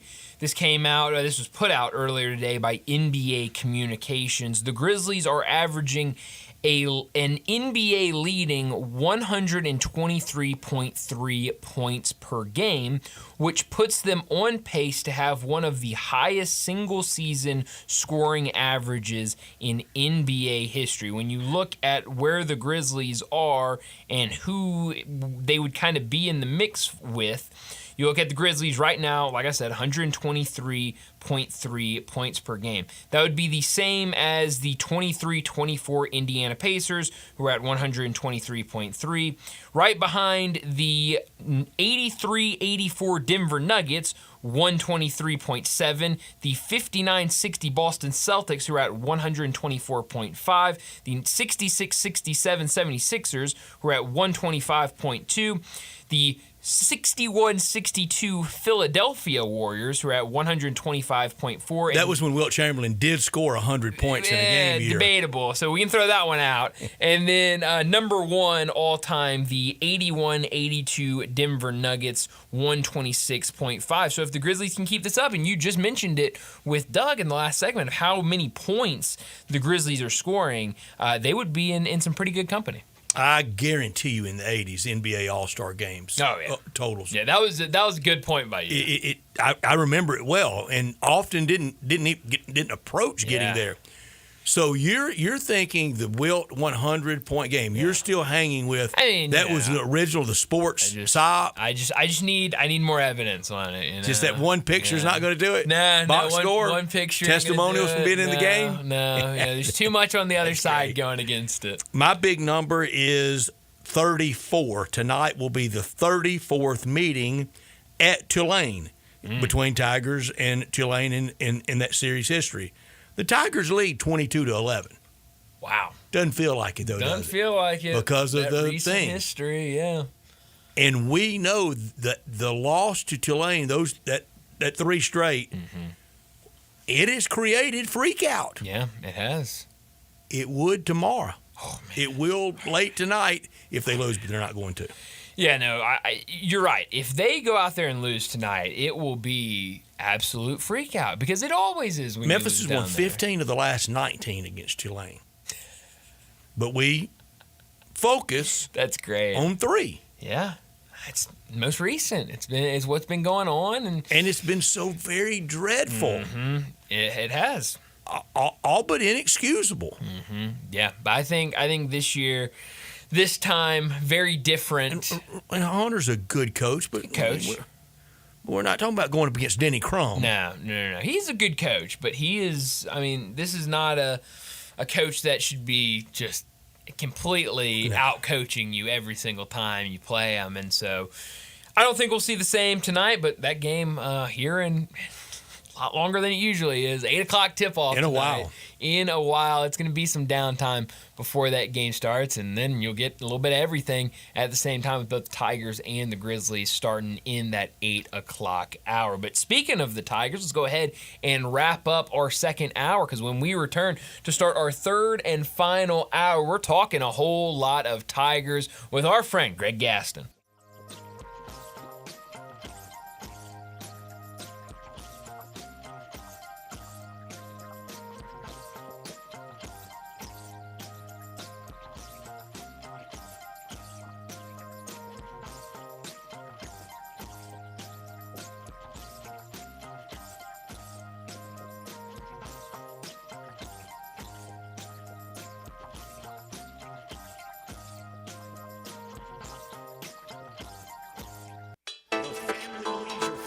Sales happening right now through the end of January. Family Leisure has got to get rid of all the 2024 inventory because all the new 2025 items are starting to arrive. All floor models are up to 50% off. You want a cold plunge tub? They start at $49.99.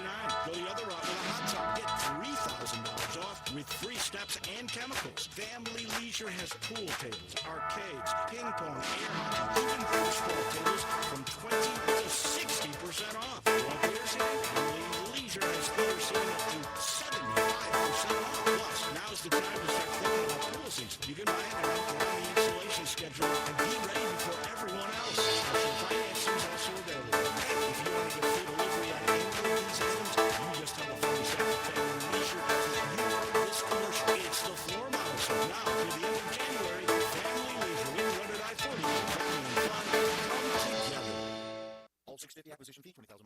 excess mileage. EV6, 36-month lease. RU6, 21,425, 36-month lease. MSRP 55,820. K4 SEO 64,461. MSRP 24,715. Telluride SG 596,204. MSRP 41,060. Includes all rebates and incentives. Must finance through KFA. Excludes tax out of license with approved credit. Dealer stock only. See dealer for complete details. Offer valid through 131/24. I got Jeff Allen on the line. He's doing numbers I've never heard of before at Gossett Kia South on Mount Moriah. Randy, when's the last time you heard of a new ride at $163 a month with electric EPA range of S310? I got it in a 2024 Kia EB6, $63.96 due at signing, 36-month lease.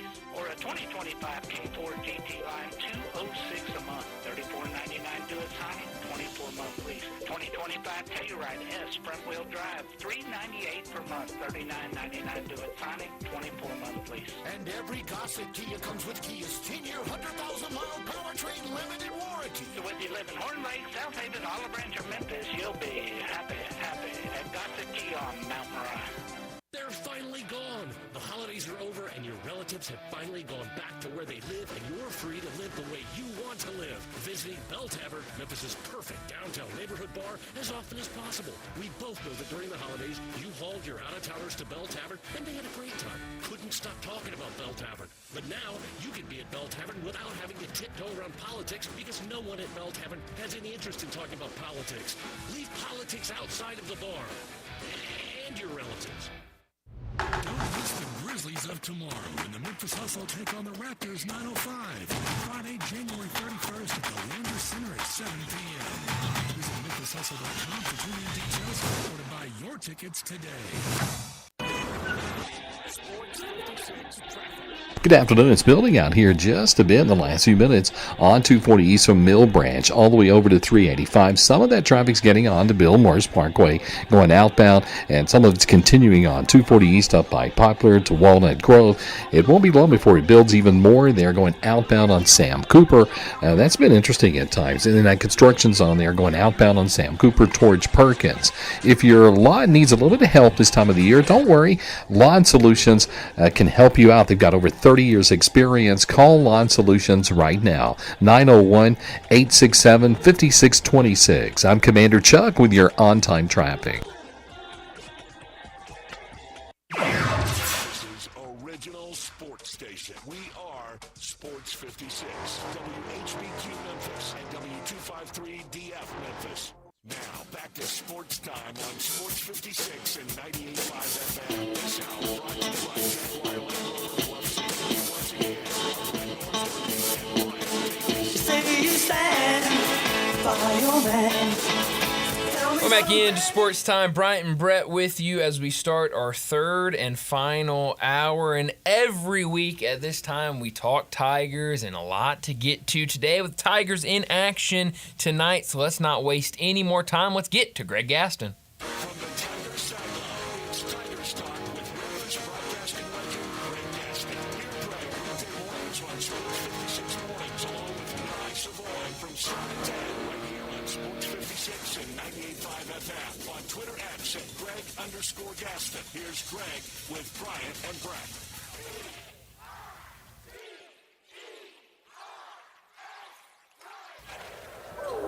Greg Gaston joins us now to talk Tigers and a game tonight on the road against Tulane. We'll talk about that in a minute. Let's go back to Sunday when Memphis defeated UAB. UAB coming into town, a lot of build-up for this game as they were picked preseason to win the conference, all of that went into it. Yaxel Lindenborg that gave Memphis issues a season ago, but no issues for the Tigers on Sunday. They flat out dominated UAB. What stood out to you in that win Sunday afternoon against UAB? Hey, guys, good afternoon. You talk about a team stepping up. Yes. Memphis certainly stepped up. I expect them to respond from that poor performance in the win over Wichita State, but even that went beyond my expectations. The change that Penny made, putting Dane Danger in the starting lineup, paid dividends right off the bat. It was one of their best overall performances of the season, bar none. You look at maybe the performance against Ole Miss earlier in the year, the win over Connecticut, the game early in conference play at Florida Atlantic. They're some of the best performances, but that one right there from start to finish, They ended up with 13 turnovers, but turnovers were not a factor as they have been for Memphis throughout conference play. They added up a little bit later in the game, but I think they had 4 at the half, somewhere like that, some low number. They scored inside. They hit three-pointers. Haggerty did his thing. They got to the free throw line. They played really good defense. They were hustling as much as I've seen them all year long. Their help defense and their switching defense was great. The communication was fantastic. The coaches had them ready to go. And once again, as we've talked about so many times here on your guys' show, is that it seems like this team does 2 things. One, they rise to the level of the competition, which sometimes is a bad thing because against mediocre teams, maybe they play at that level. But when it's time to rise up, they rise up. And also when they face a little adversity, they bounce back. There was adversity after the poor performance on Thursday. So I thought it was a really, really good showing on Sunday against UAB. And, of course, they're going to have the rematch in Birmingham. I would expect that UAB will be playing, at least hoping to play better. Will they play better? I think they will, but I was shocked at the way they were just beaten up and down the court by the Tigers. Not that the Tigers won, but that they just took UAB completely out of their game. And as Andy Kennedy said after the game, that we couldn't stop them. We just could not guard them, is what he said exactly, and they couldn't. Greg, everybody we have on, and I don't think they're playing to the hometown crowd. They all talk about this Tiger team and the Tiger, the talented guard play that they have. I don't want to sound like I've got a PhD in it, but in the last week I've seen in person Arkansas-Oklahoma game, and last night I saw Texas and Ole Miss. I've seen the Tigers in person one time. I watch all those teams on television. Now, it is different when you go and you watch them with regularity. You learn a team a lot better. Y'all both know that very much. I would just say, well, we know clearly Memphis is better than Ole Miss because of the scoreboard. I think on the hoof, the talent is Memphis by a great advantage against those SEC teams. Against some of them, certainly, there's no question about it because they've proven it. To win at Missouri, we look now at Missouri and we go, wow, that was a better win than we thought to do what they did against Ole Miss. They lost, though, to Mississippi State. So, there's a lot of talent in that league. But, Brett, your point about especially those guards, it's not only that they're talented, but they're all different, and the difference is a positive because they blend into one. Hunter's a veteran player. He's a facilitator. He's a leader. He's their outspoken leader without question on the floor, a floor general, if you will. You have Haggerty, who's budding into a superstar, could be a first-team All-American, just knows how to score, uses his size to get to the hole, finishes, takes bumps and finishes, gets to the free throw line, deadly at the free throw line, and has become a pretty good three-point shooter. Then there's the three-point shooter, Colby Rogers. He knows his job. Guard on the perimeter, and then when you get that opportunity to step up and hit threes, you got to hit threes. He's had some off games, but when he scores, when he knocks down threes, that three-headed monster is tough to beat. Again, every game they haven't played all together well, but for the most part they have. They've had a little bit of down games, but for the bulk of the games, they play as one. And that's why I really like this team. You go back to last year, they had really good individual pieces that didn't blend. A lot of times it was Quinterly taking all the shots at the end of the game and maybe not looking for teammates, although Quinterly, I think, gets a bad rap because he did win them some games with some big shots. I think it's deserved, guys, Greg, but we'll agree to disagree. It may be, but, I mean, he did pull some out in the last second with a couple of wins. But, yeah, I think he put it on himself too much, and maybe that was just being selfish. These three guys are the complete opposite. They're not selfish. It doesn't matter to Hunter if he scores 20 or if he scores 4. Haggerty, he is so modest. It's unbelievable. A guy that young is that mature. And again, Rogers knows his role. And we've talked about this as well. The guys knew their role when Penny went out and got him. He explained it to him. I don't think there was any questions of what he expected from them. And that's why this team is different from some of the past teams that Penny has coached. Yeah. absolutely.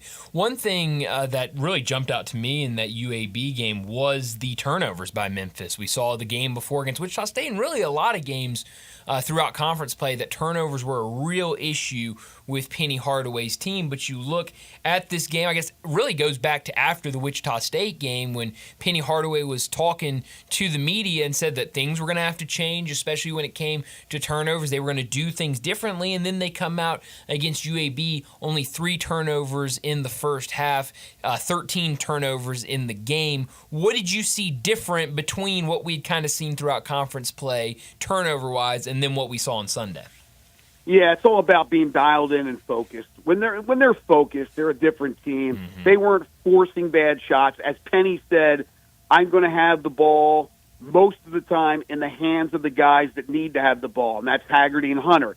So you didn't see whether it be Jourdain or Danger bringing the ball up the court. And it wasn't always those guys, because Haggerty and Haggerty and Hunter and even Rogers have had their games where they've thrown the ball around. But what I think it was the focus was there.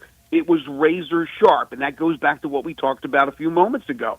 When this team is dialed in, they're tough to beat. And I give a lot of credit. I think Penny is doing his best coaching. He and his staff that he has assembled, the players are taking heed to their advice. They're listening to what they said. Because, again, every time Penny says, and he hasn't gone off the rails talking about how great his team is and how great these players are, and he's done those things in the past. He has kept it close to the vest. But when he says, we're going to fix the turnover situation, and the next game they fix it, or we're going to bounce back after that game against Mississippi State, you're going to see a different team against Ole Miss, and they do, or against Arkansas State. Oh, that was not Memphis basketball, but you'll see how we'll bounce back at Clemson. We'll be ready, and they were. Mm-hmm. So every time he has said something, they are faced a little adversity, they bounced back. That tells me that's a team that's focused, and they're listening to their coaches. The at Tulane thing must be exercised tonight. And I'm not talking about at the buzzer with running 35-footer. Need to go out there and pound them, don't they? They have to. They really need to. We know, first of all, that the net isn't their friend when they barely win a game, let alone lose a game. Katie bar the door if that happens. But 3 straight in New Orleans, it's not like it's some massive arena that's full to the brim with these rabid basketball fans. Tulane and Ron Hunter's a good coach. He gets players, and then they lose players because they are not really committed to that basketball program. They don't have that NIL money, but he is really good in sniffing out talent, and he's good in coaching X's and O's. But when did Tulane get broke? I mean, how do they not have a good NIL at Tulane? I don't know, but I know in football it's not bad. I don't care what you hear; it's not bad at all. Not. In basketball, there's just no commitment, and that's why you've seen some of these players that have come in over the last few years leave. And better opportunities, Zion James, Duke, and who was the Brian? Who was their really good guard at a young guard that played, I think, 2 years there? Oh, he had transferred from LSU and went back to LSU because I sat by his mom at the 2021 game, and I can't remember his name. Yeah, it's gonna jump out at me. I'm gonna look it up. That's exactly who I'm referring to. Yeah. So they lost it. So they lose players, but they get talent. This is not a squad void of talent. It's not at all. But for whatever reason, Brett, I don't know what it is. Is that voodoo in the bayou? Whatever it is, Memphis has struggled down there. They need to start out fast, and I would assume that Danger gets to start again. Mm-hmm. Hopefully he can repeat what happened against Lendeborg. But here's the thing. Those players have to take it upon themselves to find that extra motivation if they need that, right? They can't rely on the coaches giving them the rah-rah speech. These are not 12-year-olds. These guys have to look deep inside themselves and go, okay, this is what I have to do. I need to step up. And every individual player has to do it, whether they're playing Tulane in New Orleans, Rice this Sunday in Houston. Speaking of getting up for a game, you're going to have to find it. You're going to have to find a way to do so. Yeah. Jalen Cook, I looked it up. Is such a good player. Yeah, there you go. There you go. Yeah, absolutely. Had 25 that night. I looked up the box score.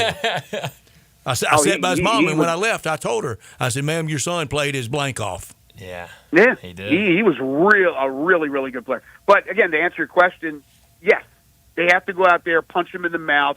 Don't give them any life that they can do it again. But they're going to be confident because they've had success over the recent years against Memphis. Mm-hmm, absolutely.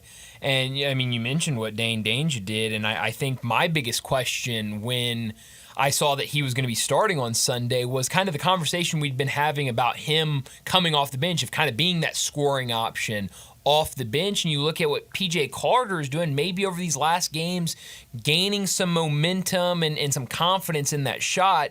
Do you think he could be that scoring option off the bench? I do. I like Carter. Yeah. He made those free throws in Hawaii against Connecticut that were huge. He's Great had some recall, moments this year. Yeah, he great just recall, doesn't have, Greg. I don't know how I pulled that one out with my memory, but Carter is a guy who I think is capable. He's long and lanky. He's got size, and he's got a 3-point shot. So why not be a guy who can contribute 6, 8, 10 points off the bench per game if he gets that type of run? And I would imagine he'll get some run to give those guys in the backcourt that we talked about earlier a rest. But yeah, I think Carter can help. But the move to Danger was very successful. Can that continue to be the case? Danger came in, look, with a chip on his shoulder, whatever it was. He said, I'm going to be impactful right away. I was just shocked after some early defense from Lenderborg trying to guard him. AK pulled him off him. I guess the thought was, we can't have him get into foul trouble, then we have no chance. We need to have Yaxel. He's our star. But for the most part, Danger was going up against other bigs, and he was destroying them. So he's going up against a pretty decent big tonight. I think if he has that motivation that he did to go up against the preseason conference player of the year, Danger has really terrific offensive skills. Mm-hmm. His footwork is great. Problem is sometimes he'll put it on the floor a little bit too much, get into trouble, might clear try out to a throw little out with of the a double shoulder. team. Yeah. Yeah, exactly. Get an offensive foul here, an offensive foul there, but he also will pick up the dribble, and then all of a sudden he's double-teamed and then makes a bad pass. That's why he, at times, if you looked at the box score of these past games in conference play, he'll have like a 5-turnover or 6-turnover game. They can't do that. They got to go in and out with Danger. Kick it inside, not there, kick it back out. Let one of these guys take a three. If not, get it inside. Then his drop step is unbelievable. That first move and that spin to the hole, he's a really good offensive player. And he's gotten better on the defensive end, at least from a rebounding standpoint. He's done a pretty good job in getting boards. He's not the greatest one-on-one, man-to-man defender, and sometimes he gives up size. But even though he's a big guy, he's not the biggest guy. But he certainly has become a better rebounder, and they need that from the big. Greg, and Sunday he had during a critical stretch. It wasn't something just for fun at the end of the game. He had the sky hook. Why want more bigs practice and patent that like we saw at one time? He retired the all-time leading scorer in the history of the NBA, Kareem Abdul-Jabbar. Yeah, I've asked that question a lot, especially for guys that are even bigger than Danger. Like Zach Edey. 6'11", Zach Edey. I mean, again, you have no chance to block that shot going up. If you block it, it's going to be coming down and it's going to be a goaltend. So, yeah, I mean, Kareem Abdul-Jabbar was pretty special, right? But it's not like unprecedented that somebody can't do what he did. He mastered that at the NBA level. He didn't have that at UCLA. No, he didn't. He perfected that, I forget if he used it in Milwaukee, but certainly in Los Angeles, and it became one of the great individual shots of all time in the history of the game, the skyhook. But yeah, I've often wondered that as well, especially with guys that are 6'11", 7 feet. It's probably, Brett, because they want to shoot the three. They want to go outside and shoot the three, right? Especially now, because that's probably the gateway to the NBA. But if you're inside and you're throwing up, you're 7 foot and you're throwing up a hook shot, and you perfect that, again, it's either going in or they're goaltending. Yeah. You can put it on the board. Greg, I mentioned earlier to you that we haven't had in fact, every guest, 100%, really raving about the Tigers when I listen to you and Eli, and I do a lot, try to listen all the time. Thank you. And y'all have an all-star roster of guests. I hear the same on y'all show. I hear it throughout the day here. I'm not as plugged in around town about some of the other shows as maybe you are. Do you know of a single Tiger critic around town of going, oh no, don't take the bait, they're going to disappoint? Do you know anybody even halfway critical of this team? You talking about from a media standpoint or from fans? Either. Well, they haven't been that vocal recently, but when the Tigers lose a game, they come out of the woodwork. So I would bet that there are people, probably not media, but fans that are skeptical. They're still concerned. They want them to be successful, and they are successful, but there's always in the back of their mind, the sky will eventually fall on them. Something will happen. I got to believe that there's still people like that out there. It's unfortunate, but it's a Debbie Downer world sometimes, and I think even with Tigers fans. But I think for the most part, it's positive. Now, I can understand a Tennessee fan or an Ole Miss fan or the one or two Louisville fans around town that want to do that just to really get under everybody's skin. But I've heard no critic. I'm going on a hunt this weekend. I'm going to read and try to follow and find somebody that's dubious of this penny team and put them on these airwaves just to hear what the concerns are. Let me say this. I'm not saying that it's a doomsday Tigers fan, but when they lose a game like they did in Philly against Temple, and then the next day we open up the phone lines, I could tell you that there are some diehard Tigers fans, diehards, because they're regulars, and they'll call in or they'll text in, and they'll be critical of something. Now, it doesn't mean that they think they don't have a chance this year or, it's fool's gold or anything like that. But they will find the negative. And, of course, it's a loss. You're always going to find a little negative, but they'll find the things, even in a win, that are negative. There are some people like that. I can't please them. It's hard to answer your question because, you also get those fans that are not particularly diehard fans of the Tigers, and they want to give their opinion, which they're entitled to. But there are some diehards out there. I know them, and they'll text me and they'll go, after a bad. I think they're trying hard to be different. Yeah, it's hey, their prerogative, whatever they want to do. Yeah, you want to live life, I think, half full as opposed to half empty. Greg, I warned Brian of this, and he said, "Go ahead and do it." It's a total non sequitur Tiger question of the day, but I'm going to relate it to the Tigers. Okay. With the Rozier story about wagering, and we all do the ads, and we all talk about it, and we all know about it, and we know that there can be pitfalls in everything in life. What do you think the wager would have to be for me to go over to Southland when I get off tonight at 6 o'clock? What's the amount I would have to walk up and bet on the Tigers tonight against Tulane, or the Grizzlies game, or any game that sets off the bells, that people come out and go, hey man, who the heck are you? What the heck's going on? What would have to be you think would be the dollar amount? That's a good question. Better question for somebody who's really tuned into gambling. But here's what I think triggers that stuff, and this is just an educated guess on my part. Okay, and I don't know. I haven't read. I just know the headline of the Terry Rozier thing. I haven't read anything else. So you get this rogue game where all of a sudden there's heavy prop betting on a Terry Rozier to, let's say, go under 6 points or under 8 points.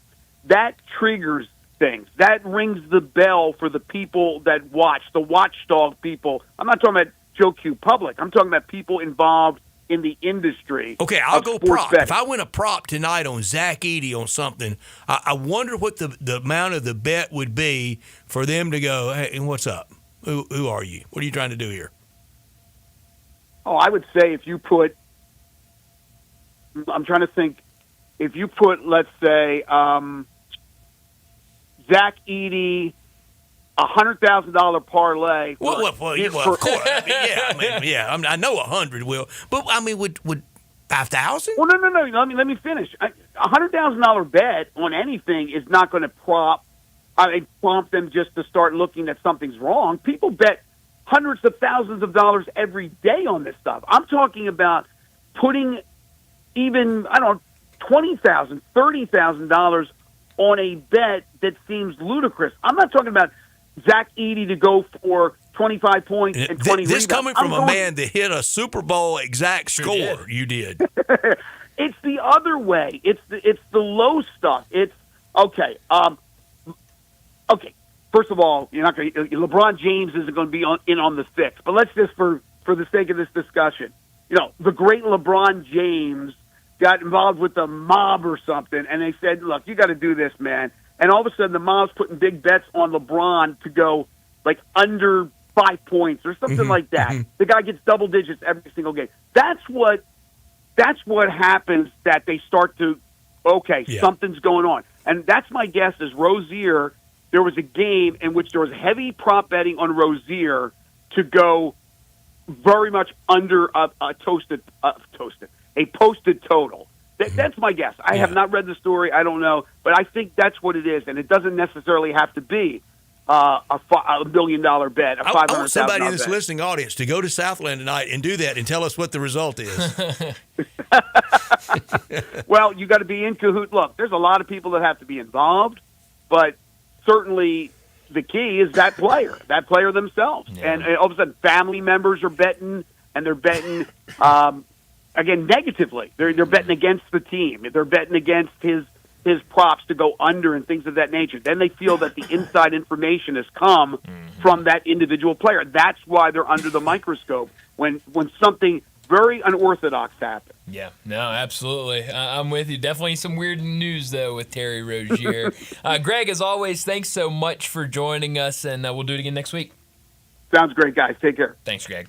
Greg Gaston joining us every single week to talk the Tigers. Make sure you listen to both him and Eli Savoy every mornings from 7 to 10 with Sports 56 Mornings with Greg and Eli. We need to get to a break, but before we do that, let me remind you about our 5 o'clock sponsor. It's Jaguar Land Rover Bluff City. Jaguar Bluff City has been the premier Jaguar dealership for the greater Memphis area since 1984, and their talented team is ready to help you find your next perfect vehicle at unbeatable rates. Swing by Jaguar Land Rover Bluff City today and check out the new 2025 models like the 2025 Range Rover Sport, the 2025 Range Rover Velar, and the 2025 Defender. Test drive the Range Rover Sport, where luxury meets performance. It's a perfect mix of style, performance, and versatility, with options ranging from 360 horsepower up to 635. It's also available as a plug-in hybrid electric vehicle with $7,500 federal tax credit when leased with approved credit. Take a look at the Range Rover Velar, powered by mild hybrid technology and enhanced with the latest well-being features and fully connected entertainment system. The Range Rover Velar is the ultimate luxury compact crossover. Purchase yours today and get special 4.4% for 72 months financing available with approved credit. Don't forget about the Defender, available in multiple models to fit your needs. The Defender is built for the modern explorer, and Jaguar Bluff City is offering special interest rates for 60 and 72 months on various models. Give them a call, 877-259-6169. Go online to jaguarbluffcity.com. Please head out and test drive those beautiful new vehicles. 6335 Wheel Cove, just off of Quince for Bluff City Jaguar. Well, let's go ahead and get to another break. When we come back, we'll talk about what's trending, and we got to talk about the Tigers and their game tonight against Tulane. We've also got to get to Tiger Bankroll. We'll do all that next on Sports Time.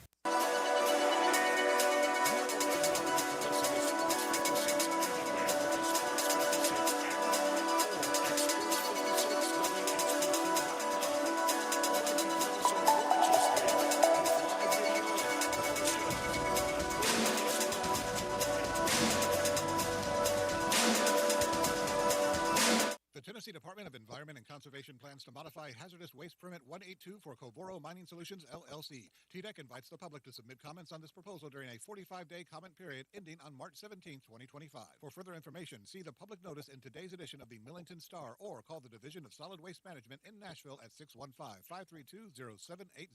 The draft permit and fact sheet may also be viewed at the Millington Public Library or the TDEC Environmental Field Office on Wolf Lake Drive. Once again, please call 615-532-0780 to learn more. Sports and Mexican food. You can get the best of both at Los Cabos Mexican Bar and Grill on Summer near Graham. Watch all the big games on all the TVs on all the walls at Los Cabos. And enjoy premium tequila shots anytime for just $5.50. Celebrate every day with lunch specials from 10 to 3 and happy hour from 3 to 8. Lunch is just $6.75 to $10.99 and margaritas start at $4.99. Experience real Mexican cuisine along with great sports at Los Cabos on Summer near Graham. Ken Garland, you are in your 72nd year of business. Your son William is now joining you. What do you think is the key to your longevity in the building business? My dad started the business in 1965, and I think being on the job sites daily and being accessible to homeowners has been a key to our success. You guys have a work ethic, as you like to say. You're not hiring people to be on the site. You guys are there every day. We interact with the subcontractors multiple times a day on each job site. I think that has been a key, as well as using the same subcontractors 20 plus years in most cases. When you talk about materials, what is the first thing you're thinking about when somebody comes to you to build a home? We're just trying to meet the expectations of the client and the homeowner and the architect and give them what their dream is. When you get a Ken Garland home, what do you guarantee? We'll be there after the job is finished. We're still accessible to all our clients. Now I need to know, how do I get a hold of Ken Garland? You can reach us at kengarland.com.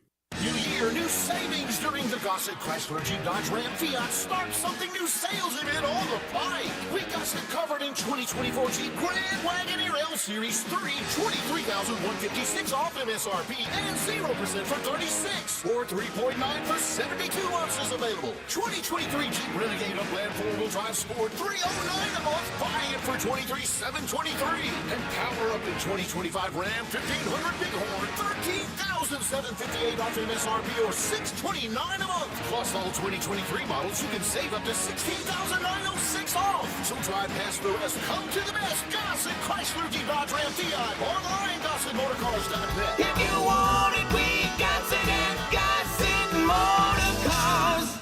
145, 331, MSRP 123, 155. Renegade Triple P 57, 256, MSRP 31095. Ram SN 544, 525, MSRP 56, 825. Includes all rebates and incentives and excludes PF 695. Excludes tax title and license with approved credit. See dealer for complete details. Dealer stock only. Listen each and every Sunday morning at 11 to join Ottawa Presbyterian Church for worship. Ottawa is a PCUSA church downtown Memphis. Sports 56 traffic. Good afternoon. Really not too bad right now on all the major outbound routes. Now, we've seen a couple of wrecks out here the last few minutes. Normally it'd be a little bit heavier than this. It seems like it's light right now on 240 getting on to 385 Bill Morris Parkway. There's still a little bit of volume trying to get through the Midtown area on 240 southbound over here coming past Norris. Hey, if your yard looks pretty bad right now, don't worry about it. Lawn Solutions has over 30 years experience. They can make it look so much better. Call Lawn Solutions right now. 901 area code 867-5626. I'm Commander Chuck with your on-time traffic.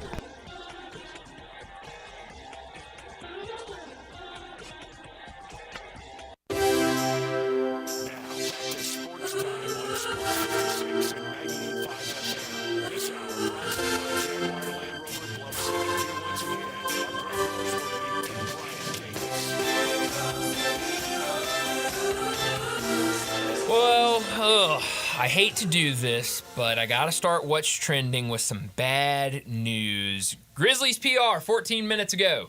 Status update. Ja Morant, right shoulder soreness, is doubtful for tonight's game against Houston. You know I have been torn all day whether to go or not, mostly because of the tip time. Yes, 8:30, it's late. And that puts me home at a later hour. It puts a lot of people home at Sure. a later hour. And I'm 6-0 this year in person. Well, Brett, don't say what you're about to say because they need you tonight. I'm kind of trying to finesse my record a little bit. Yeah. Oh, how about this statistic on the screen? Love that. Jalen Green 3-0 against the Grizzlies this season. 30.3 points per game. He's going to the Hall of Fame out of playing the Grizzlies this year. 60% 3-point field goal percentage. It's crazy. Should have put my record on the line. I don't know, right? That might be one where you take one and go, I'm just going to save my record. And I don't think it's going to be much of a game with the Tigers. And I'm getting ready to show it with my Tiger bankroll pick. I don't think it is either. But with the largest number of the year. Okay, all right. I can't wait for that. What do you think? I'll sleep when I croak. I'm going to the Grizzlies game, putting 6-0 on the line. I love it. They need you, that's for sure. But, man, John Morant not playing, that's going to hurt. I mean, what does that do? Waited all my life for an NBA team to be here or any major league team to be here. That's very true. Yeah. So, I mean, you got to. We'll go. You got to go. What does this do, though, for tonight with Ja likely? Well, it doesn't help. It certainly doesn't help. It's not great. Who's handling the ball the most? That's a good question. I don't know. I mean, maybe. And one of my fundamental things I don't like about even the idea around bringing in Chris Paul, I thought Scottie Pippen was the backup point guard and being developed. Yeah. And that's the thing. I know. And you said Darian had that same reservation this morning. I'm glad to hear that. I didn't catch that, but I'm glad to hear that. That's a great take of his. Not just because I agree, but I mean, what are we doing? Yeah, I mean, you signed Scottie Pippen Jr. You took him off the two-way. You had that faith in him. Why would you? And I think there's a lot there. Yeah, I do too. And so I probably more run for him. I think you'll see more Desmond Bain with the ball. How much? Keith Smith shot it down, but how much is left with Chris Paul? It's a good question. I don't know. And I mean, he even said it. Not anything star. No. And I think Keith even alluded to this if he didn't say it outright. Of the big thing the Spurs like down there is, especially with Pop not on the sidelines, Chris Paul is the savvy vet that you want to have on the court with you and in the locker room. And I think he's doing more off the court, behind the scenes things that are helping the Spurs than maybe on court just things. Too rich that now Victor Wembanyama complaining about the refs and him not getting calls, and he's a teammate of Chris Paul who checks for blood and the head bucking back during warm-ups. Yeah, no, you're right about that. For 20 years. Yeah. I mean, that was what he was known for. And I guess I'll never forgive you for the behavior in that Clipper series. No, yeah, we were talking about that this morning. Of those were some wild games. The building was great. Oh, it was fantastic. It was so much fun. So we'll see what happens tonight with the Grizzlies, but it's looking very unlikely that John Morant will go tonight. We'll also, I guess, learn here in a couple minutes. I haven't seen anything out there, but All-Star reserves being announced any second now, so we'll know if. We might get that soon live on Sportstime. We might, and so we'll keep an eye on that to see maybe if Jaren is named in there with the All-Star mix. But let's go ahead and talk some Tigers. They're also in action tonight, 8 o'clock against Tulane, coming off of that massive win against UAB on Sunday, 100-77. Now tonight against Tulane on the road. We've talked about it all afternoon. House of Horrors down there the last 3 years. Can they change that tonight? Tiger bankroll tonight. The Tigers minus 6.5. The Tigers against the point spread this year. They are 10-10. Mm-hmm. Yeah. This year, when we pick Tiger games, I lead at $12.95. We all started with the mythical $1,000. Mm-hmm. I'm 11-9. I've taken it from $1,000 to $12.95, $295 profit. Second, your brother Connor, he's 11-9. He's at plus 1105. Third in picks, 10-10, and in money, Darian at plus 1055. And 2 years ago, the Magic is way off. I think you've lost 8 in a row. Yeah, this is on the the most Tigers. confusing team ever to handicap. You are 9-11, underwater, 8-7 plus 870. Yeah, which really minus 130. Yeah. Yeah. It's not so you good. pick first. Give me the Tigers for 100. Tigers for 100. That was easy. Group lock. Only the second one of the year. I can tell you that now. Darian, $25. Tigers laying the 6.5. Connor, $50. Tigers minus 6.5. I'm at 12.95. I have won 4 in a row. Back to the Temple game, hit Charlotte, hit Wichita State, hit UAB with the great feeling I had last Friday, carried it over to 100 wager to take me to 12.95. Biggest wager of the year tonight. Tigers minus 6.5. I say they're going to win 95 to 70. Yeah. I mean, that's not a $25 bet, is it? No. Something not very congruent, is it? It's a good feeling on the game. If you really think that, what should be the commensurate bet? If I really believe 95-70 and you're up 12.95, I got to keep some play money for the rest of the year. Sure. I mean, but Brett, I think you should put 500 on it. How about 305? 305. That's a lot of money. 305 will either be up 1,600 or underwater. Yeah. Wow. Holy cow. So this is a make or break game for you. 305 on the Tigers. I mean, you win tonight, and I mean it might be good night. Well, I think it will start kind of the stampede of y'all maybe having to wager too heavy on a lot of season left. Yeah, but I mean, I'm out there back-to-back $100 games. I mean, After tonight, 10 regular season games remain, and we know we're going to have one at Dickies Arena, and we know there's going to be basketball after that. Definitely. So you have to keep something to play with. You got to keep something around, but we'll see what happens tonight. Speaking of our wagers, and we only change things on golf picks when it's unanimous picking. And Landon, this year you will pick, so you have a vote. Wow, golf picks Landon. There's no rule that changes unless it's a 4-0 vote. John has to agree, you have to agree, Landon has to agree.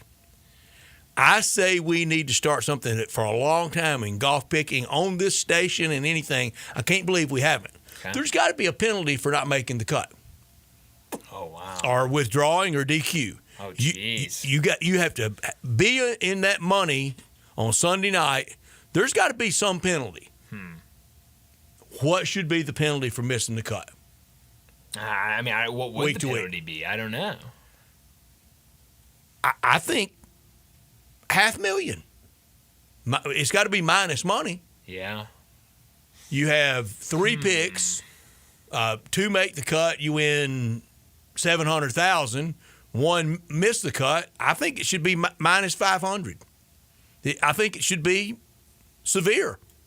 What do y'all think? We'll workshop this. I don't know. I got to think about that. I think we need to workshop it. That seems. You think that's too heavy a penalty? It might be too heavy a penalty. That's the definition of a penalty, though. Yeah, but that's right. I mean, but if we're doing a shock pick, I mean, they're supposed to be kind of a surprise. That's why they're shock, But remember, we settle into a lot of weeks that there's no cut. That's true. And a lot of the tournaments down, well, for sure in the playoffs, everybody gets paid. That's true. We'll workshop it. Shock and shock really only happens early in the year. That's true.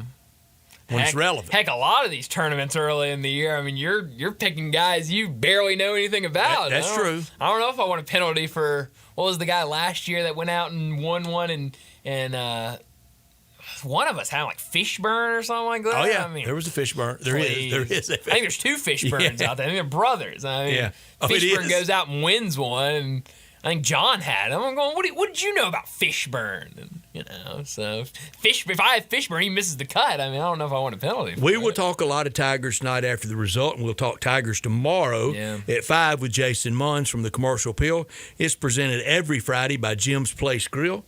That's a place to go tonight. I'm going to go to FedEx Forum, but you can hang at Jim's Place tonight, enjoy both games. Both will be on prominently where everybody can enjoy that in that great bar area. Over 100 years of charcoal grill steaks, over 100 years of celebration, family time, and those lasting fun memories. Like tonight, the Terrace family with their touch for our community, recipes that date back to the beginning in downtown and now in Collierville at the railroad tracks at Poplar and Houston Levee. Online at jimsplacegrill.com. Don't forget the Ian Grill, and that is a great gift for people. Every steak grilled perfectly over an open flame. Come to Jim's Place and taste and see and feel the difference. Lunch hours Monday through Friday, 11 a.m. to 2 p.m. Dinner hours Monday through Saturday, 5 p.m. to 9:30 p.m. Since 1921, a Memphis landmark. Hard work, values, and a dedication to their diners. The Terrace family, they've created that memorable dining experience. At lunch, the staples like the shrimp cocktail, the crab cakes, the souffle ma, and those salads, all homemade. At dinner time, the calamari, soup, seafood, and the steaks, ribeyes, strips, and fillets, and the great bar area for people to enjoy, like tonight watching the Grizzlies and the Tigers at Jim's Place Grill in Collierville. And tomorrow at 5, Jason Munns will join us.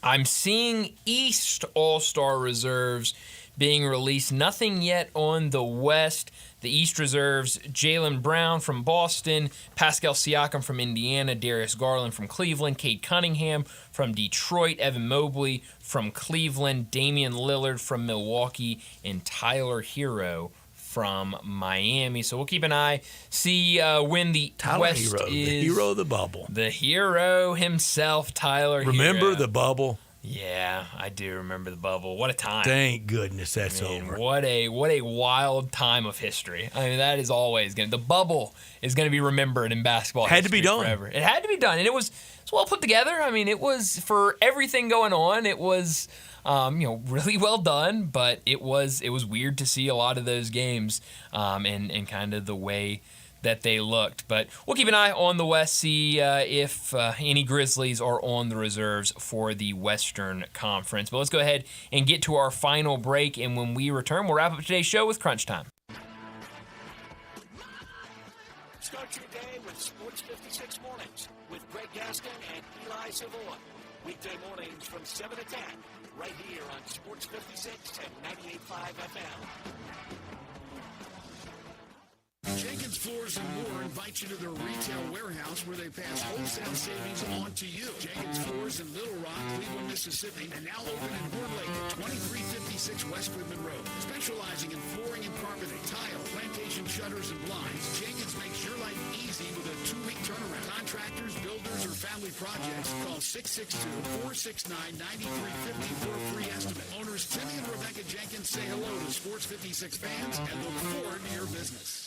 Sometimes you just need to make it fast, like the fun that comes from a quick and nimble 2024 Honda CB500F. This amazing style streetlight to narrow 471cc twin, along with a sleek TFT display, dual disc front brakes, and standard ABS, all at a full price. Find phone all-wearing Lexus in 2024 Honda CB500F, available at DeSoto Honda, 5656 Golden Road in all branch. Join John, Jerry, and Dez and your Memphis Grizzlies tonight at 8:30 when they host the Houston Rockets. It's time to get loud, rally the squad, and get ready for the epic matchup by securing your tickets today at Grizzlies.com. Ken Garland, you are in your 72nd year of business. Your son William is now joining you. What do you think is the key to your longevity in the building business? My dad started the business in 1965, and I think being on the job sites daily and being accessible to homeowners has been a key to our success. You guys have a work ethic, as you like to say. You're not hiring people to be on the site. You guys are there every day. We interact with the subcontractors multiple times a day on each job site. I think that has been a key, as well as using the same subcontractors 20-plus years in most cases. When you talk about materials, what is the first thing you're thinking about when somebody comes to you to build a home? We're just trying to meet the expectations of the client and the homeowner and the architect and give them what their dream is. When you get a Ken Garland home, what do you guarantee? We'll be there after the job is finished. We're still accessible to all our clients. Now I need to know, how do I get a hold of Ken Garland? You can reach us at kengarland.com. New year, new savings during the Gossett Chrysler Jeep Dodge Ram Fiat Start Something New sales event on the bike. We got it covered in 2024 Jeep Grand Wagoneer L Series 3, $23,156 off MSRP and 0% for 36 or 3.9 for 72 months is available. 2023 Jeep Renegade Upland 4-wheel drive Sport, $309 a month. Buy it for $23,723 and power up in 2025 Ram 1500 Bighorn, $13,758 off MSRP or $629 a month. Plus all 2023 models, you can save up to $16,906 off. So drive past the rest. Come to the best. Gossett Chrysler Jeep Dodge Ram Fiat. Online, GossettMotorCars.net. If you want it, we got it at Gossett Motor Cars. RS 145, 331, MSRP 123, 155, Renegade Triple P 57,256, MSRP 31,095. Ram SN 544,525, MSRP 56,825. Includes all rebates and incentives and excludes PF 695. Excludes tax title and license with approved credit. See dealer for complete details. Dealer stock only. At Jason's Deli, when you're dining in or picking up curbside, you can expect wholesome food and no surprises. Just delicious sandwiches, crisp salads, and quick quality meals made with the freshest ingredients and no artificial trans fats, MSG, high fructose corn syrup, or artificial colors and dyes. Around here, a lot of thought goes into what we put into our food and what we take out of it. Because you're not just taking a bite, you're getting a taste of who we are. New items are constantly being created to expand our menu for all tastes and special diets with vegan and gluten-free options available. Convenience and on-time delivery you can count on. It's just a click away at jasonsdeli.com, so whether you need to feed 5 people or 5,000, the team at Jason's Deli, they have the credentials and the commitment to keep you satisfied. Freshness is nearby at Jason's Deli with locations at Ridgeway in the Park Place Center, Poplar and Highland, Germantown Road in Cordova, and on Goodman Road in Olive Branch. Jason's Deli. It's wholesome food and no surprises. The Family Leisure floor model sales happening right now through the end of January. Family Leisure has got to get rid of all the 2024 inventory because all the new 2025 items are starting to arrive. All floor models are up to 50% off. You want a cold plunge tub? They start at $49.99. Go the other route with a hot tub. Get $3,000 off with free steps and chemicals. Family Leisure has pool tables, arcades, ping pong, air hockey, even baseball tables from 20 to 60% off. Want beers here? Family Leisure has theater seating up to 75% off. Plus, now's the time to start thinking about pool seats. You can buy it now, get on the installation schedule, and be ready before everyone else. Special financing is also available. Hey, if you want to get free delivery on any of these items, you just tell the phone staff at Family Leisure that you are this commercial. It's the floor model show. Now, through the end of January, Family Leisure, we rented I-40. Family and fun come together.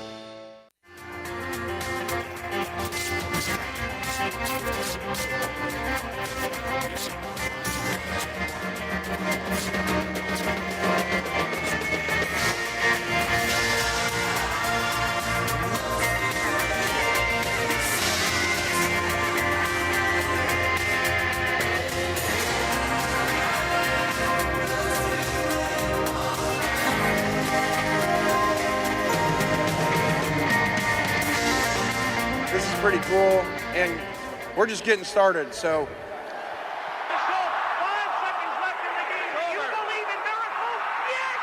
Spanning the globe. Go crazy, folks! Go crazy! This is for all the biggest crunch time. You are looking live. In your life have you seen anything like that? Goodbye! Hello, Haskell. It's obviously crunch time. Hammer, nail, coffin. This baby is over.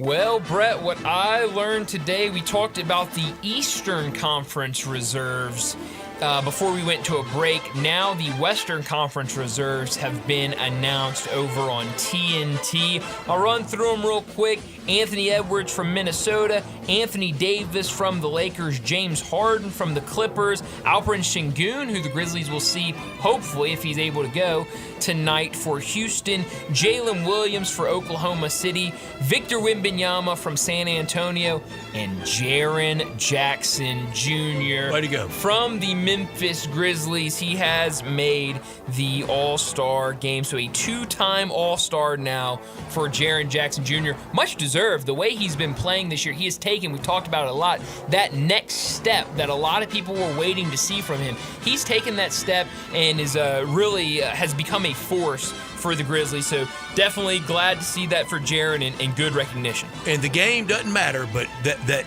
resume bullet point, it will someday for Jaren Jackson trying to get into Basketball Hall of Fame. It will. What I learned last night in Oxford Fun, Ole Miss only 4 turnovers. Had to play that well to beat Texas. And then my old Southwest Conference roots came out with the horns down. It's fun to beat Texas, and everybody gives them their best shot. Yes, no, they absolutely do, and that was a fun game last night between Texas and Ole Miss, and Ole Miss ends up getting the win. Now Texas if they want to make the tournament, they got to start making some noise. I think, earlier we were talking with Mark Wise. He said, that probably when Joe Lunardi puts out his bracketology, that's going to be a bubble team. So it's time for them to put it into gear. What I could have done without today, the news that came out earlier this morning, the flight.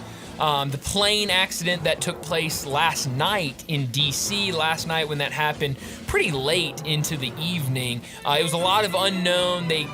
All they knew was the plane was coming from Wichita. It was landing in D.C. It collided with a Army helicopter that was doing training in the area. But now we learned earlier this morning that at least 11 people on that flight were part of U.S. figure skating developmental team. They had been at a competition in Wichita. We're flying back to D.C. to do developmental camps, and unfortunately on that plane. So really sad for everybody involved, and definitely sports related with the U.S. figure skating team, with people from their party on that plane. That airport, Nashville Airport, Reagan Airport, it would be if in Memphis the airport was at Mud Island. Wow. I mean, it's right by everything. Yeah. It feels like you're landing on top of the Capitol. Wow. And in 1982, infamously, the 14th Street Bridge incident, and long time in between that. I read today, first major airline tragedy since 2009. Wow. And I've said before, air traffic control, what a tough job. You got to bat 1,000 every day, or it's the biggest story of the year. That's right. And that was a very sad story that impacted U.S. gymnastics. I could have done without Wembanyama. He's doing his best Tim Duncan, San Antonio style, complaining about the lack of calls. And with experience, he'll start getting those calls, but don't complain every time like Tim Duncan did. Great player, we know that. I thought it chipped away at some of his greatness. He never fouled, and he was always fouled. Yeah. Bad look, I think. Yeah, I don't think a great look at all. Oh, where are you being tonight? Being me too, FedEx Forum. Yeah. We'll keep an eye on the Tigers. Watch the Grizzlies in person. Need this win against Houston, and in New Orleans in the Tulane thing. Yeah. How about you beam downtown? I'll beam down to New Orleans. There you go. For this game, Memphis and Tulane. Would the beaming machine work both ways? Could I be at FedEx Forum in reality and in? It should. Yeah, why not? We can do anything we want. Yeah, we can make it work. It's our machine. But a big game for the Tigers is, we've talked about it all day. Tigers last couple of years have not had success on the road against Tulane, and so can that change tonight? We know that this team should be rolling with a lot of momentum with the way they've been playing, especially Sunday against Utah. Can they carry that down to a New Orleans or a Tulane team in New Orleans that looks a lot different from some of those teams that got the better of Memphis, a much younger team, a smaller team? So I think Tigers will come out victorious tonight. Classic old Pac-12 matchup, one that Bill Walton would be proud of tonight. At Pauley Pavilion, the Oregon Ducks there.